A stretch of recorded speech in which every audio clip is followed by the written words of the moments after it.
人类的现实和我们未来的走向。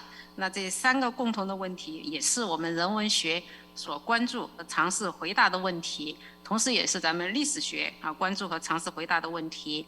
那今天呢，我们将有3位历史学的学者，尝试从不同的视角来阐释自己对历史学的理解，对历史事实的理解，以及对文明交流的理解同时呢，也实际上也要表达对人类命运和人类和平发展的一个深切的关切。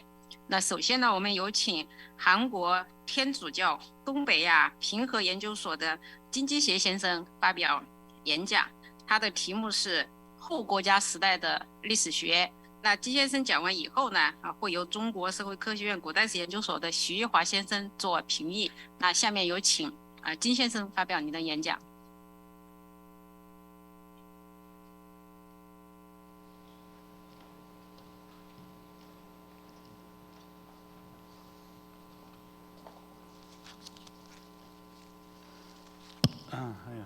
감사합니다. 저는 무소속의 김기협입니다. 제가 대학 제도를 벗어난 지가 33년째 되면서 어떤 공부한 작업한 성과가 있으면 글로만 발표를 했지, 이렇게 말로 발표하는 기회가 몇 년에 한 번 정도밖에 없는 형편이라 익숙지가 못해서 여러 가지 문제가 있는 것을 주최 측에서 잘 안내해 주셔서 이 자리 만들어 주신데 특히 감사드립니다. 내용으로 들어가겠습니다.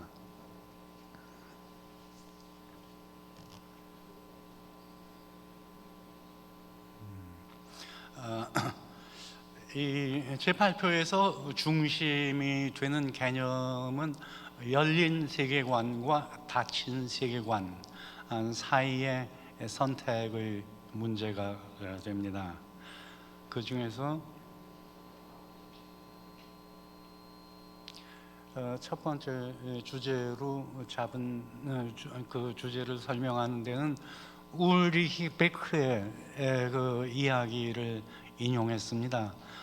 이것은 2016년 초에 세상을 떠난 베크가 유고로 남겨뒀던 글을 그 부인과 동료들이 정리해서 낸 책인데, 베크가 그 전까지 발표했던 많은 글에 비해서 이 글에서는 좀 비장한 느낌이 드는, 자신의 이제 평생 탐구가 어떤 성과를 가져왔는가에 대해서 좀 회의하는 느낌까지 듭니다. 한번 읽어보죠.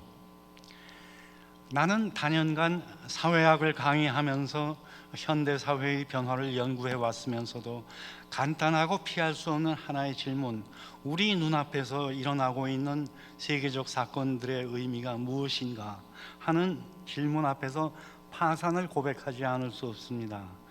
온 세상이 휩싸여 있는 이 소용돌이를 해결이 요구한 것처럼 관념적으로 표현할 길이 없습니다. 개념도 이론도 세울 수 없습니다. 이 소용돌이에는 사회과학에서 변화를 가리키는 에볼루션, 레볼루션, 트랜스포메이션 같은 개념들이 적용되지 않습니다. 우리가 살고 있는 이 세상이 그냥 변화가 아니라 탈바꿈을 겪고 있기 때문입니다. 탈바꿈이라고 해서 메타모르포시스라는 말을 썼는데, 이 말은 대개 이제 그 벌레가 번데기를 거쳐서 나방이로 그 변화하는 그런 과정을 이야기하는 거죠. 그렇다면 베크가 이 탈바꿈이라는 말을 쓴 것은 그 인류 문명의 발전 과정이 큰 고비들을 겪는 단계에 와 있다는 그런 뜻으로 이해할 수 있겠습니다. 여기서 두 번째 주제로 열린 사회 이야기를 합니다만, 칼 포퍼가 열린 사회와 그적들을 발표한 것이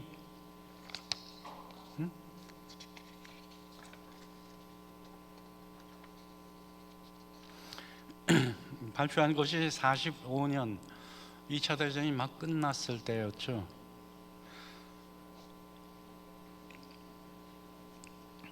근대 초기에 유럽에서 득세한 열린 세계관은 수백 년 동안 세상을 휩쓸어 왔습니다. 당시에 그 유럽인은, 근대라는 상황 속에서 유럽인은 착취할 자원이 외부에 얼마든지 있다고 믿고 지냈습니다.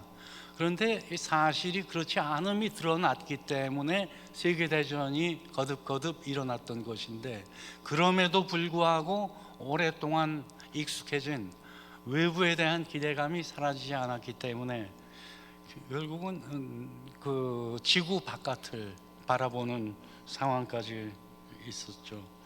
그러나 암스트롱의 달 착륙 이후 지금까지 60년이 지나도록 더 이상 그 외부를 착지할 길이 더 화끈하게 열리지를 않으니까 사람들이 새로운 회의감을 갖게 되었습니다.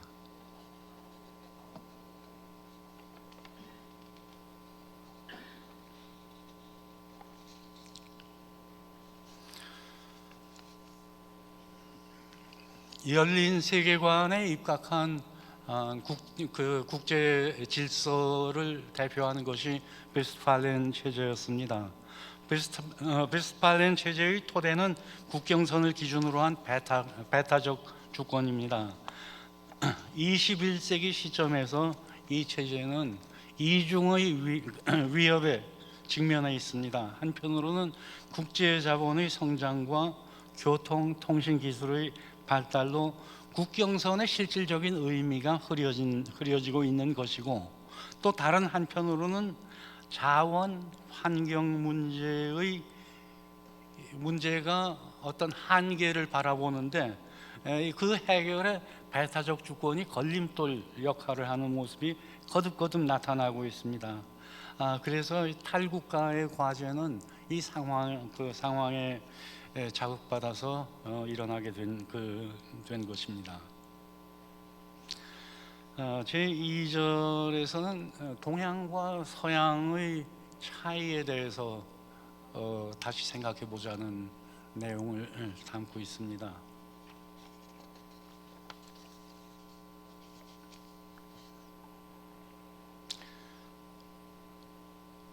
동양과 서양이라면 대개 아시아와 유럽으로 생각하지만 근대 이전의 역사적 상황 속에서는 그리 적절하지 않은 구분입니다. 제가 제안하는 동양과 서양의 경계선은 파밀고원 언저리의 좌우선이 되겠습니다. 그 좌우선을 따라서는 그 한대 지방에서부터 초원, 사막, 고산지대, 아열대우림, 인구 희박 지역이 쭉 남북으로 이어져 있기 때문에 고대부터 근세에 이르기까지 그 경계선을 사이에 두고 동반부와 서반부 사이에 교통량이 극히 적었습니다. 실크로드를 이야기하지만 실크로드가 큰 의미를 가지고 부각되는 것은 격리되어 있던 양반부 사이에 약간의 교통이 남아 이루어졌다는 사실에 있는 것이지, 실크로드를 통한 교역량, 교류량 자체는 각각의 반부 내에서 이루어진 교역에 비하면 아주 미미한 수준이었습니다. 유라시아 대륙의 서반부에는 농업 문명의 발생과 발전에 적합한 지역이 여기저기 흩어져 있어서 있었는데, 동반부에는 적합한 지역이 황하, 장강유역에 집중되어 있었습니다. 중국의 중원이라고 이름이 붙은 이 지역의 생산력이 동반부 내에 다른 지역과 경쟁이 되지 않는 정도의 큰 규모였기 때문에 동반구에서는 하나의 세계라는 인식이 널리 세워져 있었습니다.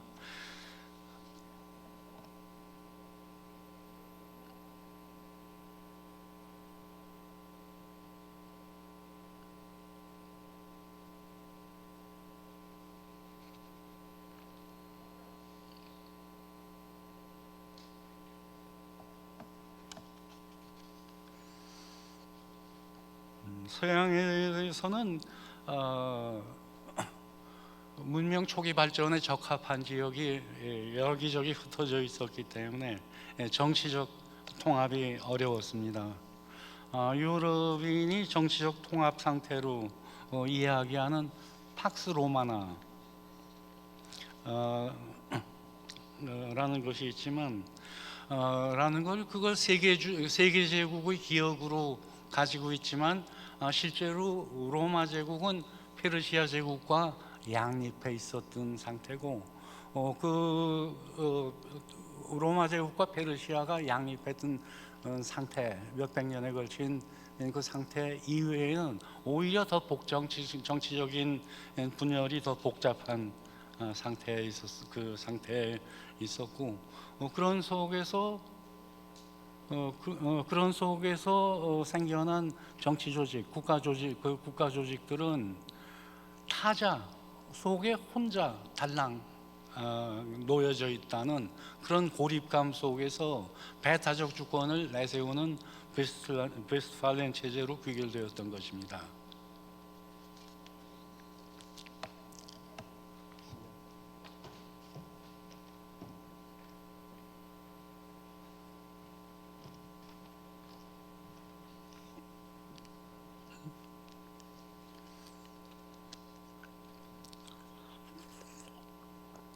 발표를 너무 안 하고 지낸 사람 티를 좀 심하게 내는 것 같습니다. 미안합니다. 3절에서 한중 근대화의 어려움을 이야기합니다. 19세기 중반 이후 근대화가 강요되는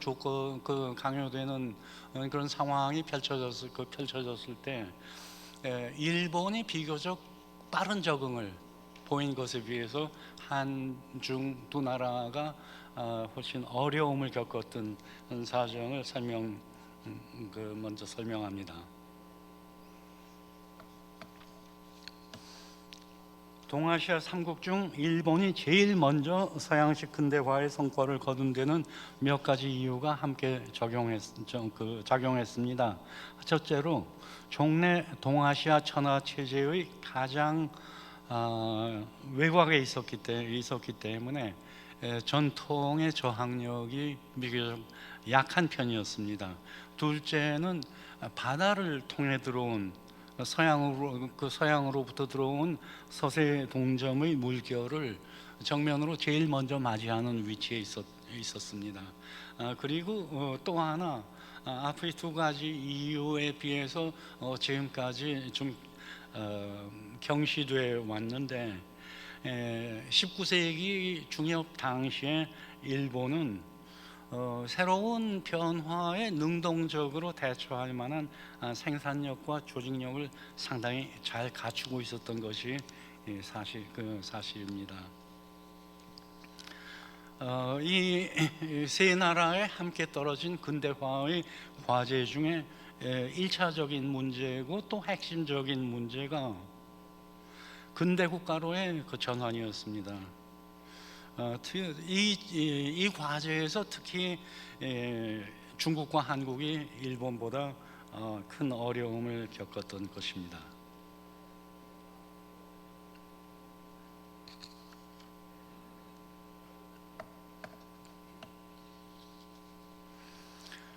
한국은 식민 지배를 벗어난 지 80년이 되어가는 지금까지도 분단 문제의 해결을 바라보지 못하고 있습니다.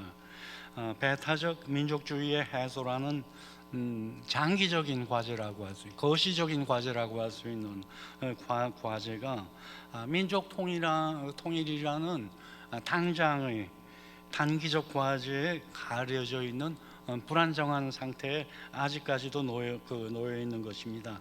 이 불안정성 때문에 한국 사회의 민족의식이나 세계관이나 많은 모순을 벗어나지 못하는 상황이 계속됩니다. 특히 인접국 중국과 일본에 대한 태도에서 많은 혼란을 겪고 있습니다.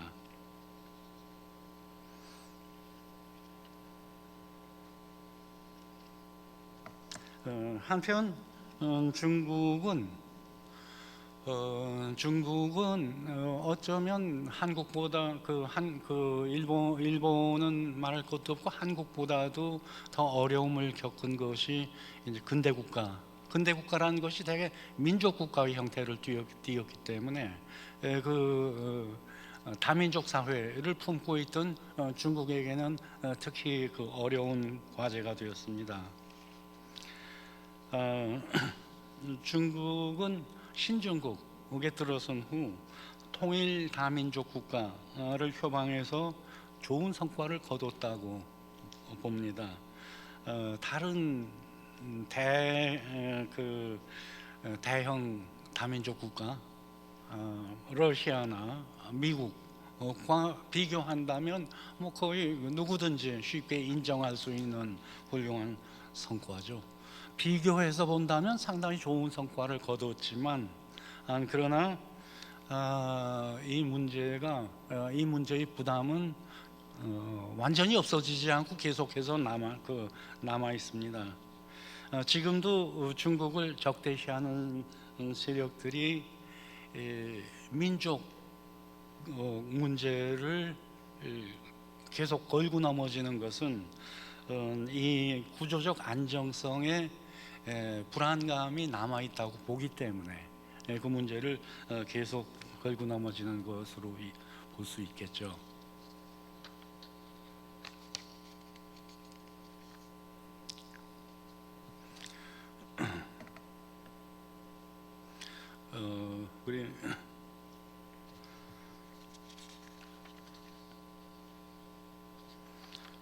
특히 통일 다민족 국가로서 중국의 안정성에 가장 큰 불안 요소가 한족의 위상에 대한 명실상부한 그런 설명이 주어지지 못하고 있는데 있다고 봅니다. 다른 민족들은 기본적으로 혈연 공동체의 관념에 기초를 둔 것인데 한족은 기본 성격이 역사 공동체죠. 역사를 통해서 수많은 민족들이 한족에 통합되어 왔다는 사실을 배경에 놓고 본다면 지금의 소수민족들이 향후 한족과 어떤 관계를 펼쳐나갈까에 대해서 불안감을 가지는 것이 이해할 만한 일입니다.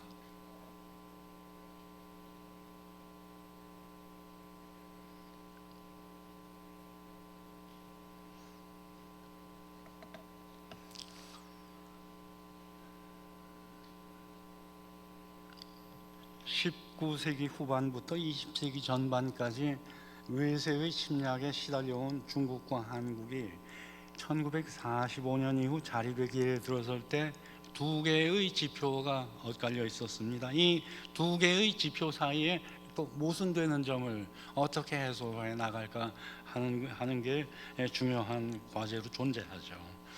그 지표의 하나는 침략의 시대 이전에 체제를 회복하는 것이 침략당하기 전의 상태로 되돌아가지 않은 것이 보수적 지표라고 할 수 있고 또 하나의 지표는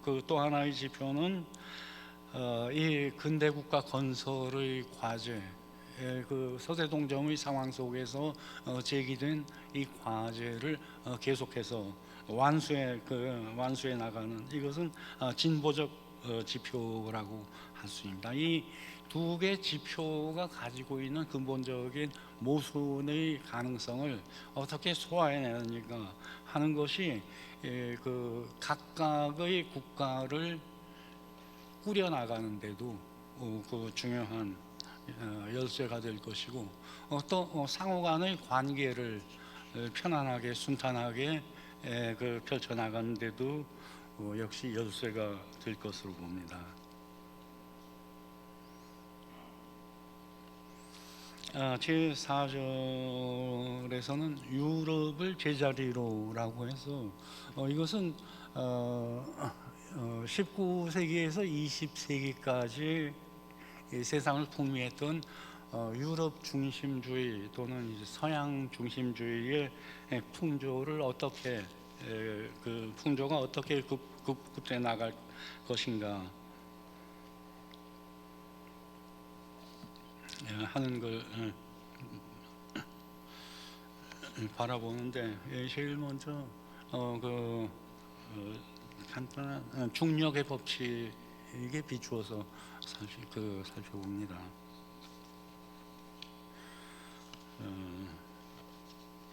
중력의 법칙에서 두 물체 사이에 상호 인력이라는 것은 여러 상수를 제외하고 본다면 두 물체의 질량과 두 물체 사이의 거리에 의해서 그 결정이 되는 것인데, 19세기에서 19세기에 이르기까지 1천여 년 세월 동안 중국은 한국에 가까운 위치에 큰 질량으로 존재해왔기 때문에 중국의 영향이 큰 것은 당연한 일이었습니다. 그런데 19세기 중엽부터 변화가 생겼죠. 한편으로는 중국의 힘이 말하자면 질량이 줄어들고, 또 한편으로는 거리가 멀어진 겁니다.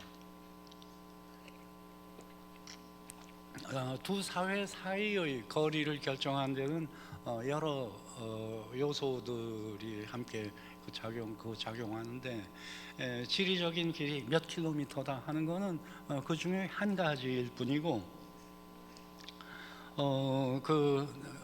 사상적인 거리 그가 또 하나의 중요한 요인이죠.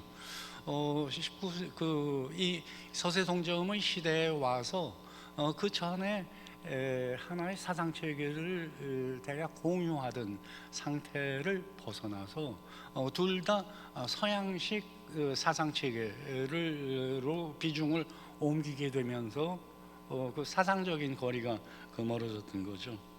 그런데 20세기 말에 와서 이 변화가 반대편으로 회복되기 시작했죠. 한편으로는 뭐 한국도 그렇지만 중국의 국력이 커지는, 질량이 커지는 변화가 일어났고, 또 한편으로는 그 서양의 사조에 휩쓸렸던 것이 여기 동아시아에서만 인기가 없어진 게 아니라 서양의 근대적 사유 방식에 대해서 세계적으로 의문이 일어난 데서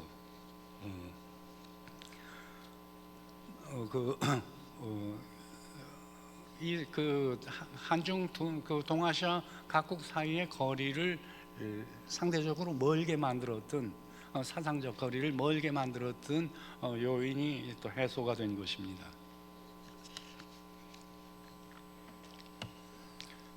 그래서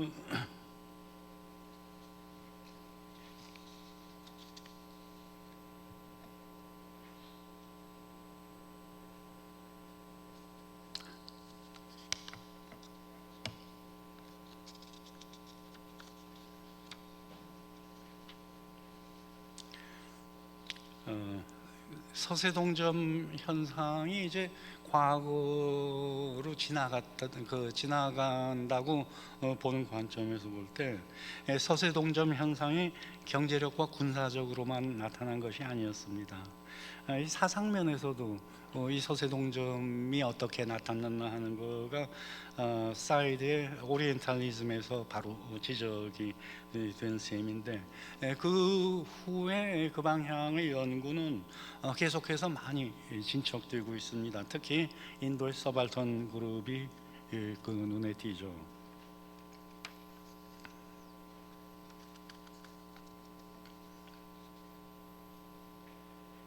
이제 결어로 들어가겠습니다. 대충 이렇게 내다본 상황, 살펴본 상황을 바탕으로 해서 앞으로의 과제를 어떻게 생각할 것인가 하는 건데, 첫 번째로 첫 번째, 두 번째에서 닫힌 세계관과 열린 세계관의 특성을 먼저 살펴봅니다. 닫힌 세계관, 대개 이제 닫힌 거는 좋은 나쁜 것이고 열린 건 좋은 것이라는 어떤 통념이 있지만, 저는 이 통념이 근대 세계의 상황 속에서 형성된 통념이라고 봅니다. 기본적으로 이 닫힌 세계관에서는 파괴를 싫어하고 전쟁을 싫어하는, 그것이 주어진 세계가 단 하나뿐이라고 생각하니까, 거기에 대해서 너와 나 사이의 득실을 따지면서 지나치게 다투는 것이 그 전체 시스템에 대한 피해를 일으킬 것을 걱정하게 되죠. 그에 비해서 열린 세계관은 열린 무한한 외부 속에 고립된 섬처럼 자기 영역을 생각하기 때문에 외부에서 무엇을 탈취하느냐 하는데 노력을 기울이게 되는 경향입니다. 그래서 지금 지구 생태계 자체에 대한 걱정이 걱정이 있는 지금에 와서는 닫힌 세계관의 경험을 좀 더 깊이 생각해 볼 필요가 있다는 거죠.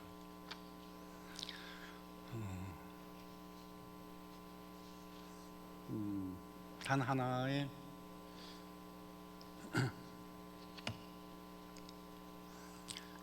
그래서 닫힌 세계관에 따른 그런 시스템을 오랫동안 운영해온 동아시아의 역사에서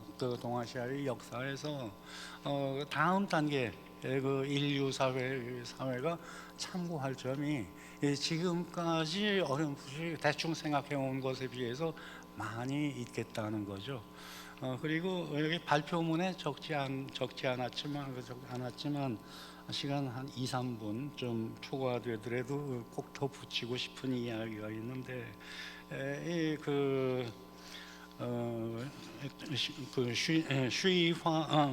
이화 선생님의 토론문 번역된 거를 보니까 이런 말씀을 하셨네요. 끝에 가서 한중일 학자들이 역사를 연구함에 있어서 베스트파렌 체제 및 그 개념의 한계를 돌파하고 세계적 관점으로 국가적 관점을 대체하고 동아시아의 천하와 하나의 세상이라는 경험과 관념을 바탕으로 역사를 인식할 필요가 있습니다.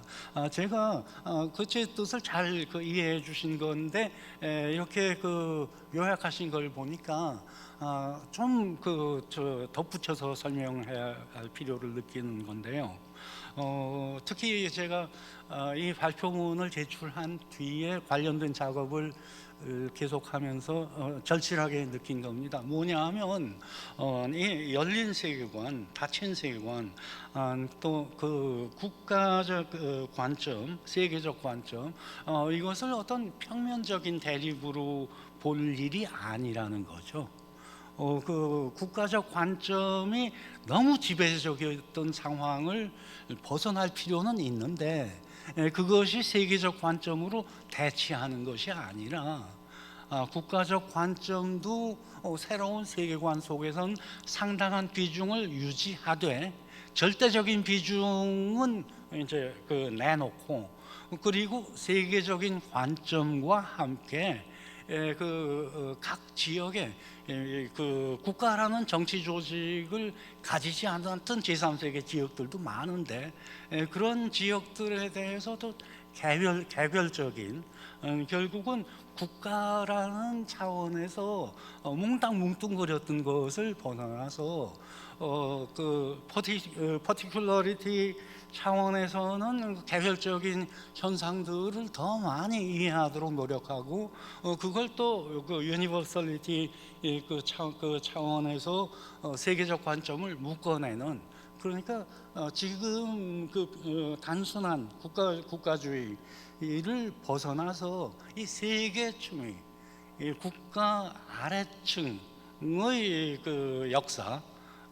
역사관, 국가 차원의 역사관, 그리고 그것을 넘어서는 세계 차원의 역사관, 이것이 이제 나란히 앞으로 추구되게 될 거를 그렇게 전망합니다. 고맙습니다.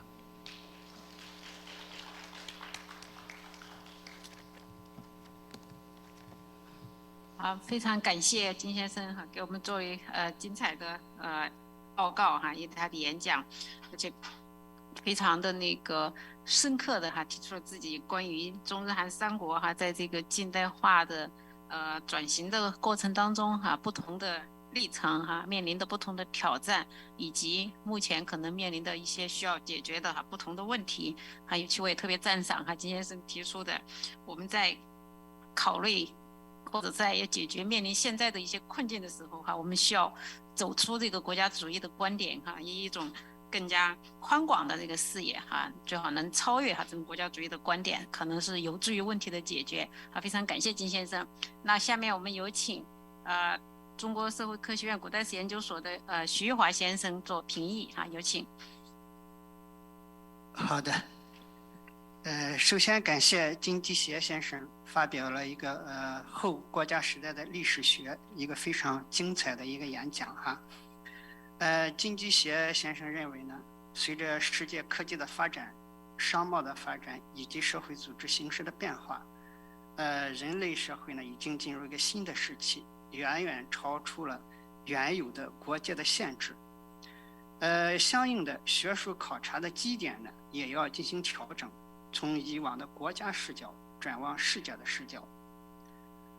从世界历史上看，各个文明曾经发展过自己的世界观，像是汉字文化圈曾经发生过天下的世界观，而伊斯兰文化圈曾经产生过以乌玛为中心的世界观。这两个世界观呢是相对封闭的。那欧洲则产生过无限竞争的开放型的世界观，而这个开放型的世界观呢表现出明显的排他性。这种排他性呢随着威斯特伐利亚体系的建立形成了一个民族国家的概念。这个民族国家的概念呢它也相应的带有排他性。随着欧洲文明的发展，威斯特伐利亚体系下的这个民族国家概念也传播到东亚，为中国、日本和韩国的学者所接受。那么因为中国和日本和韩国有自己的历史过程，早在民族国家概念的之前已经形成了自己的民族认同，所以当把想象的共同体这一个民族国家概念用于认识东方国家的历史的时候呢，会有一定的误差。我们看到在东亚地区形成了天下一家的一个天下概念，而在欧洲形成的它是没有明显排他性的。而在欧洲大陆西方形成的这个民族国家概念，它因为政治的不统一，各个国家之间相互的分立，形成了明显的区分内部和外部的传统，而这一种传统带到这个民族国家概念里来，对于中国、日本、韩国三国的学者，以此为基础的历史影响，以此为基础的历史研究产生了一些影响。在在东亚三国现代化的过程当中，这种影响也是很明显的。像是日本，因为它的天下观念比较淡薄，另外地理位置处于海洋之中，受地理位置的限制很小，所以在现代化国家过程当中比较顺利的实现。但是中韩两国的天下体制观念呢，影响是很深厚的，所以很难与威斯特伐利亚体系的民族国家概念直接接轨。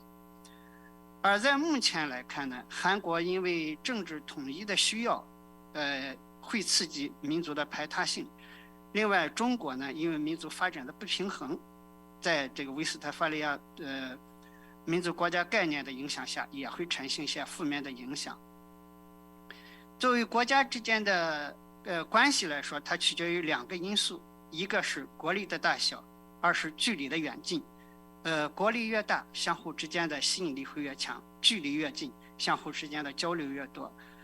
随着中韩两国国力的提升，以及中韩两国在距离上的那个固有的近距离关系，两国之间的这个互相交流是不断加强的。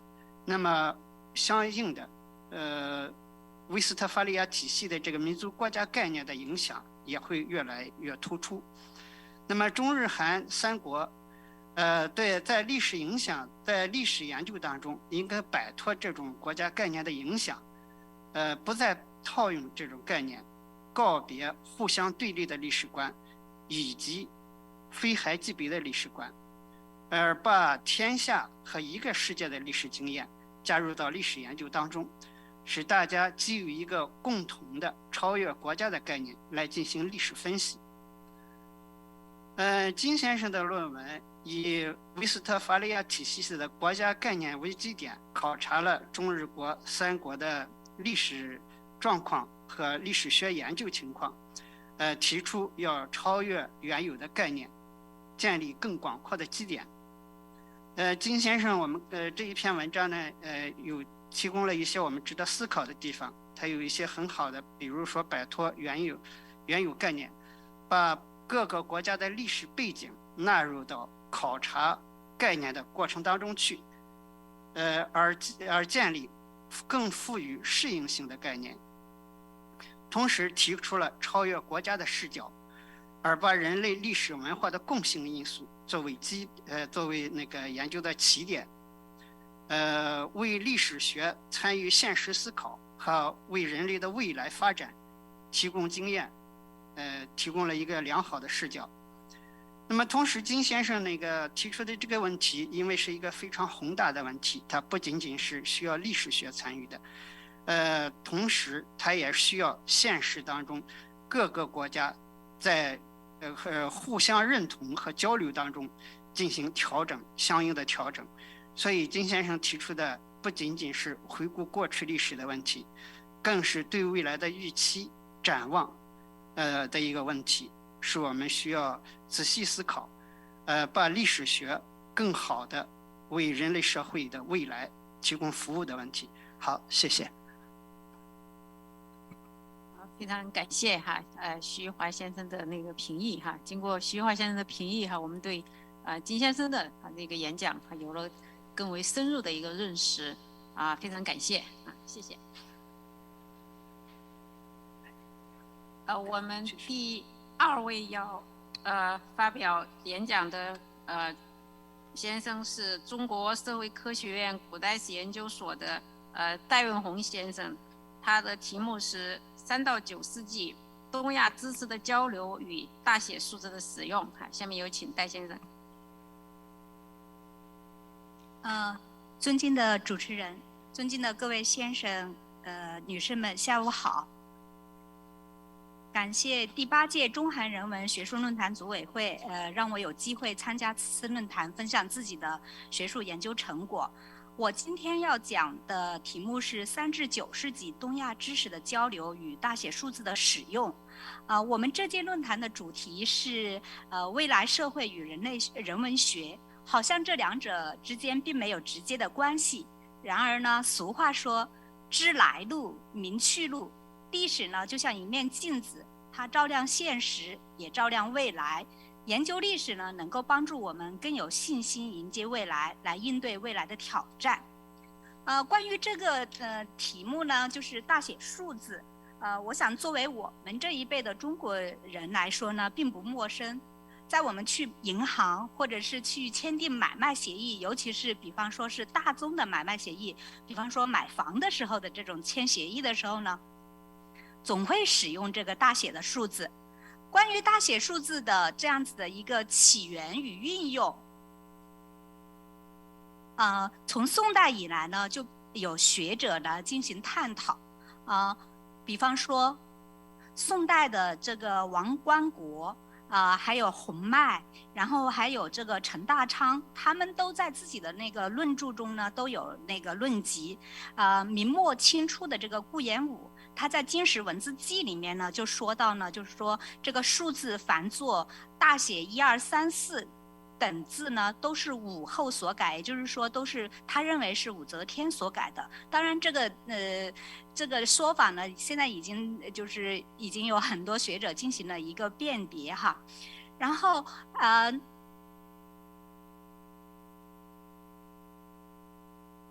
清代的学者呢，这个赵翼呢，他在《汉语丛考》里面呢也说到了这个关于大写的数字。他们呢把这个我们所说的这个大写数字呢，他们是称之为多笔数字的，因为它的笔画比我们平时用的这个笔画数是很多一些。然后现代学者呢，比方说杨林生先生，然后还有这个董永强啊，然后还有黄正健先生、曾磊老师呢，他们都在那个出土文献的基础上呢，对这个大写数字进行了研究。而这4篇文章，也就是说4位老师的这个研究的成果呢，对我自己的写作影响很大。不过我们从这个黄正健老师的研究中呢，我们可以看到，其实在那个历代传抄刻印的过程中呢，传世文献可能会出现一些疏误，未必是古代文字的本来面貌，尤其是古代的那个数字的本来面貌。而出土的这个简牍、指纹书以及金石碑刻呢，它能够反映出古代文字的这个原始的风貌，为我们研究当时的这个数字的使用提供了珍贵的资料。而从现存的这个出土文献来看呢，这个大写数字的起源是很早的，就像学者所论述的那样子。其实在先秦的时候呢，就已经有大写数字的萌芽。在吐鲁番东皇文书中呢，我们可以看到契约、账目类文书中的数字基本上采用了这个大写数字的形式。我今天呢，主要是在前贤研究的基础上呢，来分析中日韩出土简牍、纸本文书、金石碑刻以及传世文献中这个大写数字的一个使用。从它使用的情况呢，我们来看一看这个大写数字在汉唐、日本和新罗百济社会中的使用情况，以此来反映当时东亚社会的一个知识交流和它整个的一个交流情况。那么呢，我的文章分为5个部分。第一个部分呢，我们来看一看3至9世纪东亚出土简牍中的大写数字。我们知道20世纪初以来呢，其实大量的简牍在中国陆续问世，朝鲜、韩国、日本等其他亚洲国家呢，也相继出土了数量不等的这个简牍。中国的简牍年代呢，从战国时代一直到东晋16国，主要的种类呢有签牌、典籍、公文书、簿籍以及习书，也就是说习字简等等。韩国的木简时代呢，大约是在公元6世纪前期到公元8世纪之间，主要的种类有贺札、签牌、论语以及文书等等。而日本的木简年代呢，大约是在8至10世纪，它的主要的种类呢有标签、习书以及公文中，而与数字密切相关的简牍呢，主要是簿籍类的或者是签牌。我们来考察这个中国三国时期，就是吴简，也就是3世纪左右的这个三国吴简，以及郴州晋简、南北朝时期的这个简牍，我们可以看到与数字最密切相关的这样子的这个簿籍类的细木简、小计减以及总计减呢，几乎全部使用简写的123这样的数字，而不采用呢这个大写的123这样的数字。而且在那个东晋16国的医务书中呢，我们看到的也全是123这样的一个简写的数字，在后面再加上量词，而没有使用大写的123。我想是由于具体涉及到医务，大多数是单件，数目并不大，而且最重要的呢是不涉及交易，因此呢数字上直接用简单的那个123。我们也可以看到，就是在韩国的这个出土的木简里面哈，第一枚木简呢是6世纪后期的新罗古物有关的这个三面箍里面，大家可以看到它关于谷物、稻、粟、大豆的这个数量呢，都是以大写数字123来表示。第二枚简呢，也就是在7世纪这个燕鸭池的出土的182号简牍里面呢，它的背面呢是关于正面是关于测试的，而背面是有12345这种大写字的一个书写哈。而且我们也看到，在这个马岛沉船上保存下来的13世纪高历时代的，大约的时间是在1207年到1208年中，它一共出土了72枚木简，在这个里面呢，有42枚简呢是关于入米租的那个签牌，它的数字呢是采用了大写的数字。我们再看一下日本木简里面哈，日本木简里面出土了很多枚，就是使用大写数字的这样子的木简，其中呢有的是用来练习大写数字的一个习书，有的是呢在实际的贺札以及部级类的这个书写中使用了这个大写的这个数字，这下面都有很多的简历可以证明哈，这是我们在中日韩三国出土的这个简牍文书简牍中的一个大写数字的情况。我们下面再看一下3至9世纪东亚出土的这个纸本文书中的大写数字。我们首先来看敦煌吐鲁番文书的大写的数字。我们很有意思的看得到哈，之前我做过就是关于中日韩三国的这个99乘法表的一个研究，在这个研究里面呢，基本上中日韩三国的这个99表呢，基本上都是以用那个简单的123的数字来书写的，但实际上呢也有两个这个不同的哈。第一个不同的是在那个吐鲁番阿斯塔纳316号墓里面出土的一个大写的99乘法表。当然，关于这枚就是这个文书的时代呢，仍有争议。但是我们可以看得到，它里面的那个字写的跟我们现在的这个大写字呢，有的是一样的，但是还使用了就是当时的一个俗体字，比方说9的写法，它是写成了究，研究的究哈。另外还有一枚就是我们可以看到在敦煌文书这个伯希和3102。这一枚文书后面哈，它的背面呢有8句是99口诀，是用大写数字书写的，而且它是反过来的，这是在那个敦煌吐鲁番文书中的大写数字。另外呢，其实我们还可以看得到，就是在户籍和契约中间呢，也使用了这样子的一个情况哈。但是很有意思的就是在那个前秦和西凉的户籍统计中，关于他们这个丁男女他们的年纪呢，它是没有使用大写数字的。但是在契约文书里面，我们可以看得清楚，就是我举出了3枚例子，就是在他们的这样子的一个他们的契约文书里面，尤其是在借贷契约里面呢，它是有大写的数字使用，而且是主要是用大写数字，当然也有小写的数字的一个使用哈。但是主要在借贷一方，只要是关于借贷这一方的呢，基本上都是使用大写数字。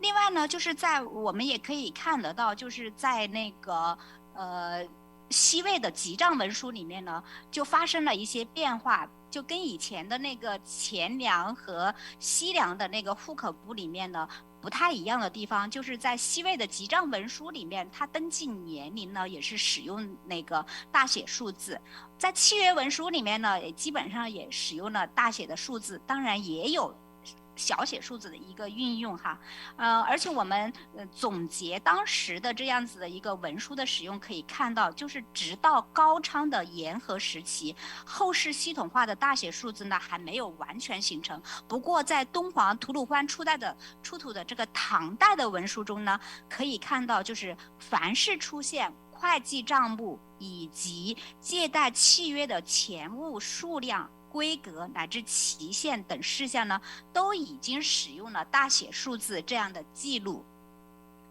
我们再来看一看这个，就是刚才我说的这个敦煌文书里面哈，我一一做了一个统计。然后我们再来看一下，在新罗村落文书以及加盘文书中的数字的一个使用哈。目前保存在正仓院的这个新罗文书哈，新罗的村落文书就是右边的这个图里面，以及那个加盘文书使用的呢，其实基本上都是1、2、3这样的小写的这个简写数字，还没有见到有那个大写的多笔的这样子的一个大写的数字，大家可以看在那个新罗文书里面，关于它的数量啊，还有年龄的使用都是这样子的。然后在日本的这样子，在正仓院文书里面呢，我们也发现了很多关于记账啊，还有正税账、户籍以及关于生产资料的文书中呢，使用了大写的数字，我这里面举出了4条哈，但是在这个PPT 上面好像只显示出来2条，但是我已经拿出了4个图来，可以看得到他们的记账，就是你比方说右京记账是天平5年的，公元8世纪初的这样的一个记账，全部是用的是大写数字的一个情况。另外我们再看一下哈，第3个方面就是在中日韩3国呢，它出土的这个金石碑刻中的大写数字的一个使用，大家知道，因为这个碑刻的性质以及它所记载的内容呢，我们可以看到大写数字的一个出现频率呢，它明显的低于指文书。你比方说在那个中国的这个碑刻文书中呢，只有可能在墓券中书写这个淫欲4字，以及所花金钱时，大概会使用这个大写数字。1、3、5、10呢，虽然鉴于这个碑刻，你看这个4和2在木质碑刻中呢，很少是用于这个数字的。比方说4，这个4呢，它可能用于商铺啊，这个4的意思。不过呢，它有一个很有意思的一个有一个现象哈，这是我查了很多碑刻的时候发现的，就是在武周时期，也就是说在武则天的时期呢，就是在这个万岁通天2年啊，公元697年哈，它的族葬年月日呢都是以大写的1、2、3这样的数字来标记，但是到了神功元年，也就是过了就1年之间呢，它的那个标记呢又使用了这个1、2、3这种小写的这种来标记的数字哈，而且我们在那个高句丽的好太王碑里面呢，这个碑文中，它的第4面关于烟户的统计呢，它使用了大量的简写数字哈，比方说1到10都有，还有300萨念4、200念这样子的一个写法哈，这是在新罗的那个石碑中也是基本上使用的都是这样子的一个简体的数字。实际上呢，除了在这个木简、纸质公司文书以及金石文书之外呢，中国的文献中呢也出土，就是中国的传世文献中呢，也只有在涉及关于账簿和集账的数字时，才会使用这个大写数字。比方说，我举了一条例子哈，这个宋版的《白氏长庆集》里面就有一个弄行银状请乐魏博董4道兵马阙首本届事有这样的记载，他说况其月均1月之费呢，计10钱27、8万贯，在这样的一个记载里面，它就是用的是大写的一个数目哈。但是就像黄正健先生所研究的那样子呢，其实可能我们未必能够知道，就是现在流传下来的这个传世文献中关于数字的这样的一个书写是原来的一个时态啊。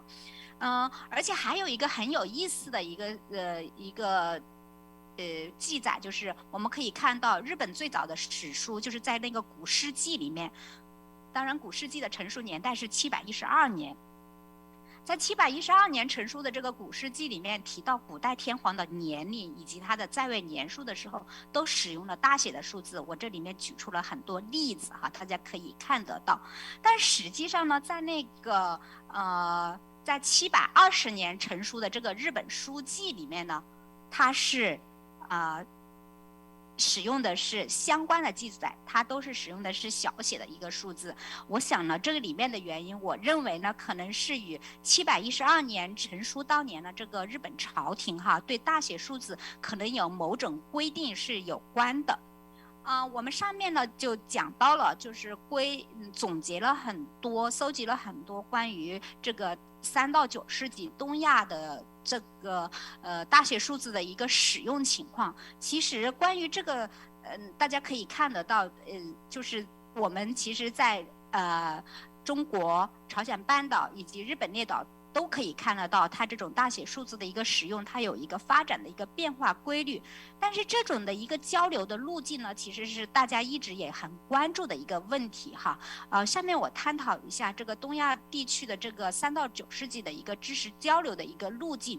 当然，从汉思郡到西晋时期呢，这个知识交流其实一直就没有断过哈。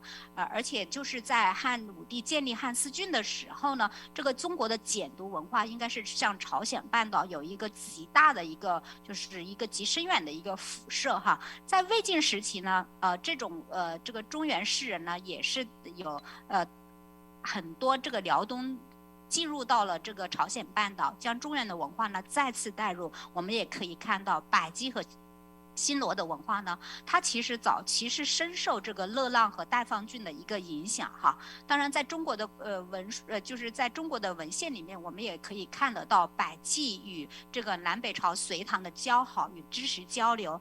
而且虽然新罗的这个记载呢比较少一点，比较晚一点点，但是我们也可以看到新罗与隋唐的交好与一个知识交流的这样子的一个整体的一个面貌哈。另外呢，就是我们也可以看到，就是日本的这样子的一个遣隋使和遣唐使的这样子的一个交流哈。不过我们要注意到一个问题，就是包括大写数字在内的这样子的一个中国古代汉字的一个东渐哈，它不仅仅是一个狭义的一个文化传播，它始终呢是跟这个朝鲜半岛还有日本列岛的这个政治经济文化的发展呢是密切相关的。因此呢，它的这个汉字的大量使用是跟当时的这个2个地区的这样子的一个中央集权国家的一个建立有密切的一个关系哈，这是我们在研究的时候要注意的一个问题。那么关于大写数字的一个使用呢，曾磊呢他在那个研究的时候呢，他就说过，就是他认为呢，这个出手特意书写这个多笔数字的一个目的啊，一来是为了防止讹误，二是防止作伪。其实这一点呢，在3到9世纪的古代东亚地区使用大写数字呢，仍然是出于这样子的目的，就是为了要防止讹误以及作伪。大家可以看到，就是我们可以看到这个大写数字的使用的时候，就是在律令啊、户籍啊、一方以及算术等文书内容中，要特别强调这个数字的一个准确性，来防止讹乱和错误哈。以至于就是在唐以后都是在这个律令里面会出现。你比方说王溥哈，他在这个宋太祖这个建隆2年正月，他进城这个唐辉耀的时候哈，他就引述了这个武周的天策2年里面的有一条敕，他在这个敕里面呢就说到了，自今以后呢，要施敕行事及内外官司奏状的文案呢，并用大字。这个地方的这个大字呢，就是讲的是大写的数字。这样子的那个敕令呢，其实还在这个圣历元年也有。到了这个但是我们也看得到哈，在那个唐玄宗先天2年的时候呢，又下了一条诰哈，在这条诰里面呢，他就讲到了制、敕、表状、书奏、简牒、年月等数做10、20、30、40这个数，就把这个大写的一个数字又改成了一个简单的小写数字。不过呢，在那个宋代的这个宋宁宗嘉泰2年呢，这个谢生府哈，他们编辑这个《庆元条法释类》里面，他就引用了这个唐代的一条文书令，里面就说，凡官文书有数者，借用大字。他这里面用了个大字，他的弄了一个注，就是把这个小一啊改成这个大一之类的哈。我们也可以看到，就是在这个时期呢，唐代的官文书有一个阶段是明确是要使用这个大写的数字的。这一点呢，其实是在日本的养老令的公示令里面呢，也有明确的一个记载。在公示令的第66条里面呢，这个公文条里面说得很清楚，就是说凡公文悉作真书，就是要写正楷字，凡是布障、科罪、记赃、过所、超制之类有数者为大字。也就是说，他明确以这个公示令的形式呢来要求哈，就是凡是跟这个数字有关的这个必须要用大字哈。当然我们也注意到另外一点，就是这个秦始皇在统一文字的时候哈，王莽改字，它都是以国家强制行政力的这个力量来改变人们的书写习惯。借改文字呢进行文化统一的这种意味非常的强烈，这是前面的学者已经指出的。但是我们可以看到，就是这个大写数字的使用啊，是民众在社会生活中长期摸索积累的一个自发的行为。到了商品经济发展到一定程度，比方说随着这个田地啊、房屋的买卖的发达，经济生活中涉及到数字的讹误以及伪乱的情况越来越普遍，而政府呢，它对户口、布障、科罪的管理愈发严格和科学的时候呢，大写的数字呢，就使它的这样的一个使用呢，就出现在国家的这个律令之中。而东亚3国其实都会是这样子的，有一个这样子的一个过程。好，以上呢就是我今天要向大家汇报的一个内容。感谢大家的一个倾听哈，敬请大家指正，谢谢。非常感谢哈戴维宏先生给我们做的精彩的演讲。那他实际上是用一个非常具有实证意义的非常具体的这个实例通过这个大写数字的这种在东亚3国的共同的这个使用的情况使用的语境提供了在3到9世纪整个东亚世界这种知识这种文化的交流与传播非常感谢。那我们那个下面呢，有请尹龙九先生庆白大学人文学术院的尹龙九先生对戴维宏先生的那个演讲进行评议有请尹先生。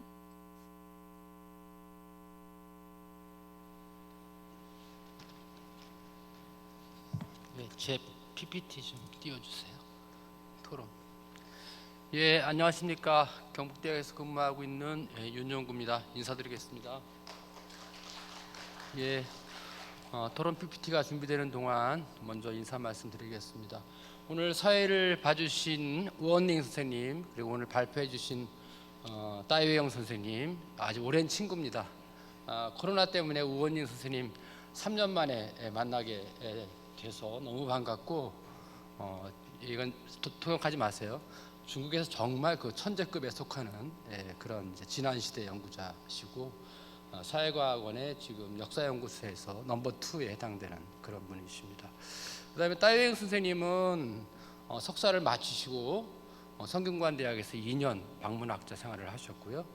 얼마 전까지 경북 2019년 말부터 작년 4월까지 저하고 같은 부서에서 근무를 같이 했었습니다. 그래서 아주 막역한 사이고, 사실은 두 분이 사회도 하고 토론 발표도 한다는 것을 모르고서 제가 토론을 응했는데요. 토론을 응하기를 이종구 선생님이 말씀하셔서 응하기를 정말 잘했다 하는 생각이 듭니다. 안 됐나요? 예, 뭐 준비가 안 됐으면은 그냥 먼저 말씀을 드리도록 하겠습니다. 사실 지금 들으시면서도 우리가 1, 2, 3, 4를 뭐 이렇게 뭐 아파트 계약을 하거나 아니면 수표에다가 뭐 적을 큰 금액을 적을 때는 지금 얘기한 큰 글자라고 하는 1, 2, 3의 다른 획수가 많은 글자를 사용하고 있는 것은 일상적으로 다 아는 표현입니다. 하지만 그런 숫자를 일반 숫자가 아닌 그런 획이 많은 숫자를 무엇으로 부르냐 하는 것은 아무도 생각을 안 하고 있었던 것이죠. 근데 지금 여기 발표 제목에 대사 크게 쓴다 이렇게 쓸 사자를 쓰잖아요. 크게 쓴다는 건 글씨를 크게 쓴다는 게 아니라 이때 대는 크다는 것이 아니라 많다는 뜻으로 쓴 것 같습니다. 그리고 그 반대되는 우리가 보통 이제 한자로 1, 2, 3 쓰는 거 짝대기 하나, 짝대기 2개 쓰는 것은 소사라고 이렇게 부를 수가 있는 거죠. 그래서 소사 숫자, 대사 숫자, 현대 중국에서는 지금 그런 식으로 숫자를 한자로 표기를 하고 있습니다. 우리나라는 사실은 그런 거에 대해서 제가 전공이 아니지만 아무리 찾아봐도 숫자를 한자로 1, 2, 3 짝대기로 쓰는 거하고 지금 가진 자라고 우리가 지금 해석하고 있는 것을 한자로 어떻게 썼는지는 기록에 찾지를 못하겠더라고요. 그래서 관련 논문도 찾아보려고 좀 노력을 했습니다만은 전공이 아니다 보니까 여력이 안 돼서 못 찾았어요. 그래서 대사 숫자, 소사 숫자 주로 이렇게 부르고 우리는 지금 국어연구원의 표준 그 활용법에 보면은 가진 자라고 표현합니다. 가진은 뭘 가지고 있다는 뜻도 있지만은 온갖 것, 가진 양념 이런 식의 표현같이 많다는 뜻을 포함하고 있는데요. 그러니까 이 획이 많다는 뜻으로 가진 자다라고 이렇게 쓰고 있는 것 같습니다. 그런데 그게 과거에 우리 그 한글 문서에 어디에도 가진 자라고 쓴 것을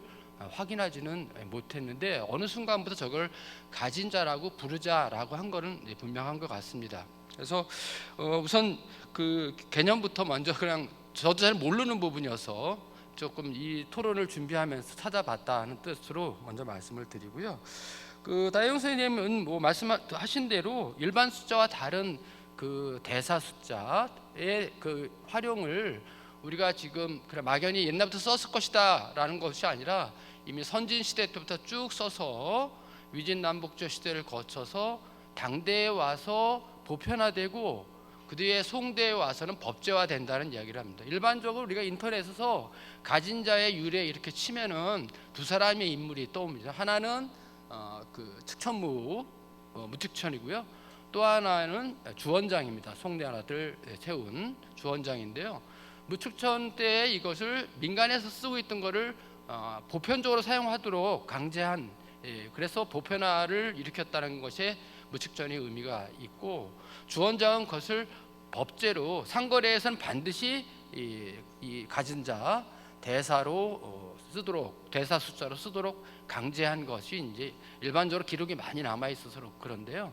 지금 발표자 따이용 선생님은 목간이라든가 아니면 선진 시대 때 있는 금문이라든가 그 다음에 이 종이 문서에 나와 있는 당대 이전에 나와 있는 사례를 쭉 설면서 아주 연원이 깊은 것이다라고 하고 그것이 갖고 있는 근데 어떤 때는 쓰고 어떤 때는 안 썼다 하는 그런 걸 구분해 보시려고 했고 그것이 이제 당대에 와서 보편화되고 있다는 그리고 더해서 한반도의 그 신라나 그 다음에 바다 건너 일본의 경우에 사용을 통해서 그런 것이 단지 뭐 중국의 문화가 전달됐다는 것이 아니라 이런 것이 사용되는 것은 대개 문서기 때문에 문서를 우리 지금 뭐 정부 행망 이런 것도 시스템이 있는 거잖아요. 그 시스템에 의해서 그 시스템을 가지고 가지 않으면 문서 작성이 안 되듯이 그 우리가 지금 일반적으로 통일신라 촐락문서라든가 목간에 나타나는 문서들이 그냥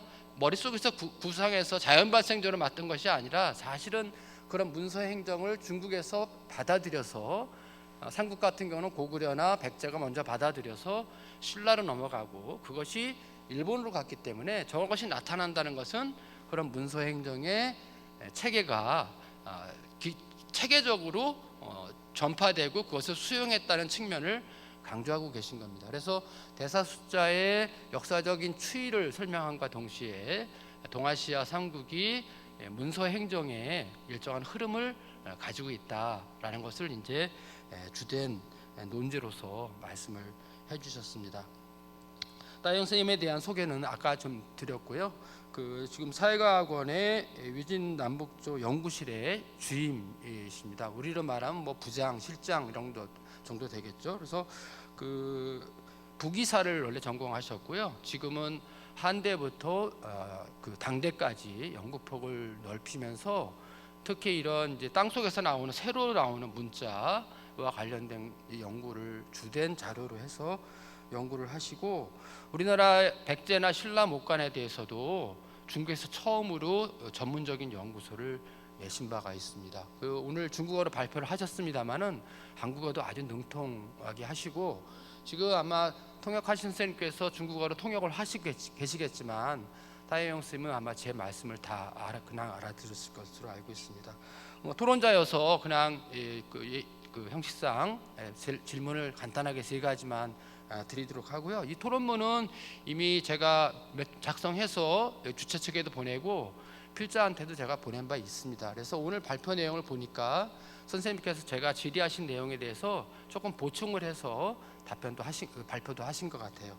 첫 번째 거는 이 글자를 이제 획이 많은 복잡한 글자로 숫자를 표기하는 것은 이제 합계를 낸다든가 거래상의 어떤 비밀을 보장하거나 그것이 전달되는 과정에 위조를 방지하기 위한 목적이라는 것은 이미 선진시대 때 개발될 때부터 다 기본적인 효용성은 똑같은 거라고 하겠습니다. 오늘날까지.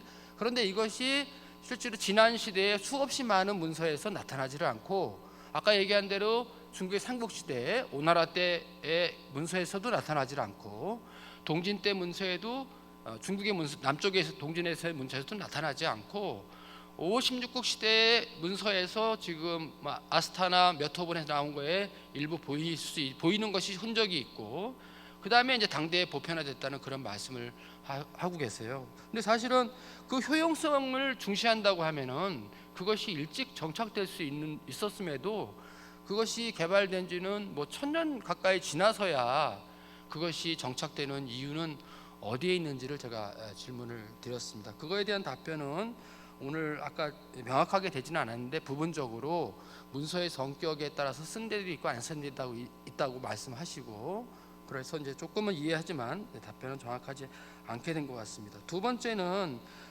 지금 당대 이전에 확실하게 이 대사 숫자를 이제 사용한 근거로 이제 아스타나 316호 무덤의 출토 문서인데요.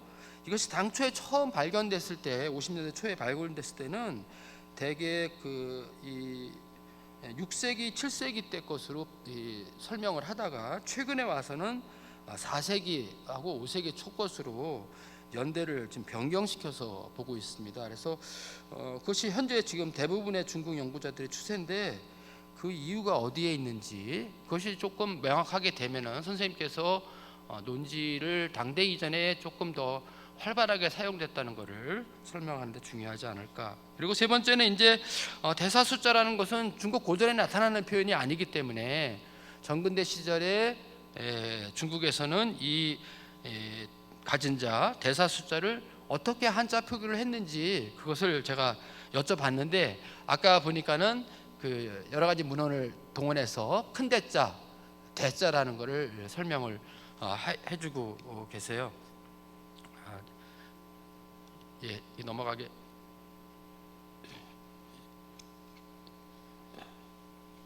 예, 넘어가게 됐네요.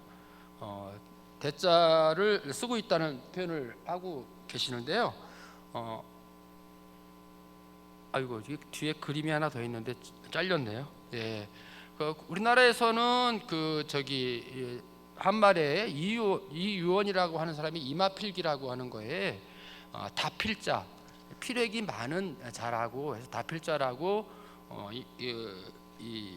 이마필기에 그 항목이 권 34에 수목 용 다필자 이렇게 하는 항목이 있습니다. 그래서 저희는 유일하게 그 한국고전번역원에서 검색을 해서 찾아내서 이거 옳았구나, 이게 우리나라에서만 처음 쓰는 거구나 이렇게 생각을 했더니 알고 봤더니 요새 유행하는 표현 표절을 한 것이었습니다. 그 청대 고등학자 조익의 해여 총고에 권 30에 똑같은 항목으로 수목용 다필자라는 항목이 있고 그 내용도 뭐 거의 베끼다시피 그렇게 쓰여 있는 걸 봤습니다만은 여하간에 조선시대 때 그것이 보편적인 표현인지 모르지만 다필자라는 표현을 우리가 써왔고 중국에서는 대자 그를 이어서 지금은 아마 대사 숫자라고 이렇게 표현하고 있는 것 같습니다.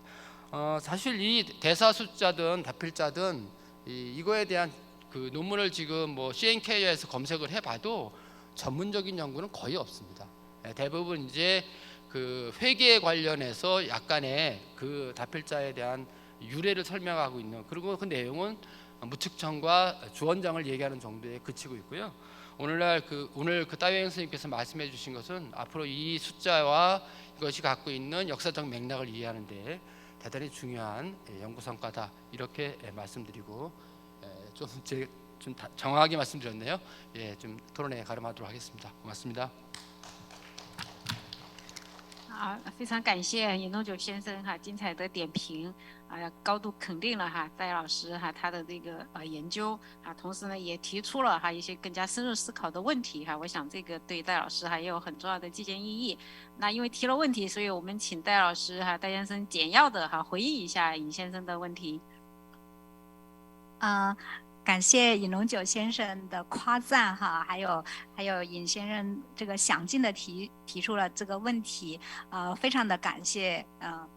关于第一个问题，也就是说为什么就是在先秦的时候已经出现这种大写数字的一个萌芽，但是直到了唐代才开始普及，尤其是在那个律令文书里面才开始出现规定要写这个大写数字。我想按照我现在掌握的一个资料来说的话我觉得和这个商业经济的发展是息息相关的，而且跟这个国家的一个重视也是有关的。当然我们现在看不到别的一个材料的一个证明这是我唯一现在能够说到的一点。第二点就是特别感谢尹龙九先生他注意到了这个阿斯塔纳316号文书的这样子一个年代。当然我们也可以看到尹龙九先生这个很高战的这样子的一个研究的一个水准和他的研究的一个范围阿斯塔纳316号文书呢，其实中国国内的是有那个这个时间上关于它的时间上是有争议的，一个是属于认为是高昌时期的，另外他把它的时间呢是定义在那个16国时期当然时间上呢差了1到2个世纪当然我现在呢没有办法来解决这种争议，就是关于这个阿斯塔纳文书316号墓的那个文书是为什么没法解决这种争议呢？没法确定的解决这个争议呢？因为是这个墓里面它没有纪年的文书，我们只能从这个文书的，比方说它是用蓝黑，就是用那个蓝色的墨，然后有红色的就是这个印记来判定它是高昌时期的。但是呢就关于其他的一些文字来看的话，或者是它记载的来看呢，也有可能偏向于是16国。我没有确定这个时期因为确实我们没有办法做到，它没有一个准确的一个纪年的时间，所以呢就是关于这一点呢，我就是在这个地方是存疑了。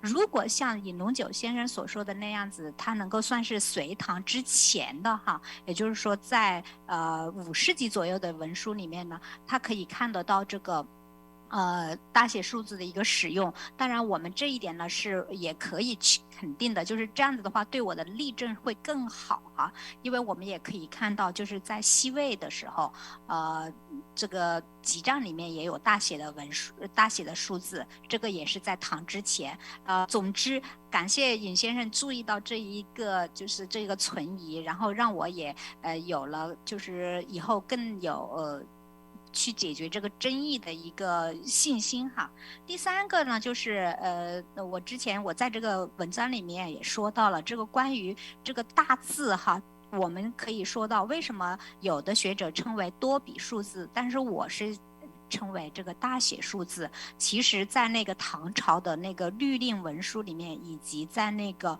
日本的律令里面，它直接用的是大字，就2个字，就是大字所以呢我是使用了我们就中国现在的一个说法，就是这种大写数字的这样子的一个说法哈。当然使用多笔数字的这样子的一个使用呢，也是我觉得是没有错的，因为它相对于就是1横2横的这个1和2那个多笔的那个数字，确实是笔画是多的，所以这个称作多笔数字呢也是没有错的。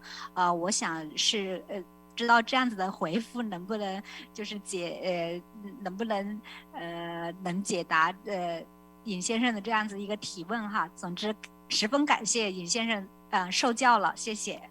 好，谢谢戴先生的回忆也再次谢谢尹荣九先生。那尹先生刚才也提到我们说老朋友了。我印象中我们2001年就认识了，所以尹先生既是我们很敬重的老师学者也是我们很喜欢的兄长韩国兄长，也是我们整个古代史研究所的老朋友所以特别希望疫情尽快结束我们能够见面一起欢聚谢谢。那我们第3位要发表演讲的学者是釜山外国语大学地中海地域院的金正和先生。他的题目是21世纪的文明交流与共存范式。那有请金先生。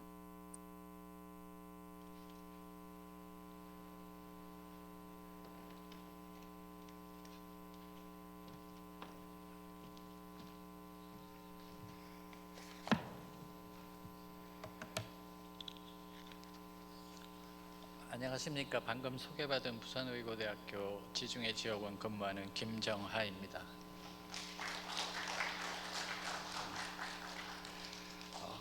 많이 지쳐 계실 텐데 가급적 신속하고 정확하게 메시지 전달하고 발표를 마치도록 하겠습니다.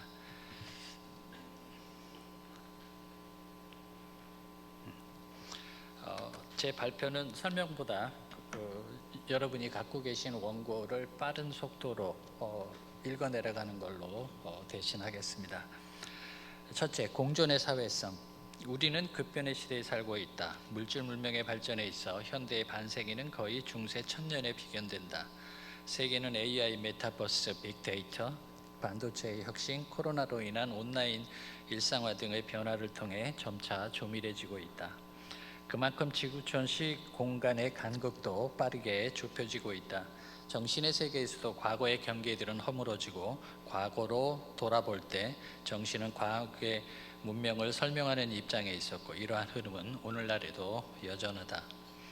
본 발표에서는 현재의 역사인식이 과학의 속성, 즉 최고만을 지향하는 획일적 성향에 안주하고 있음을 지적하려고 한다.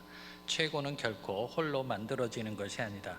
역사는 관계와 교류의 사회성에 따른 결과이며 인간이 사회적 동물이듯이 공존의 사회성 원리는 역사 연구에서도 예외가 아니다.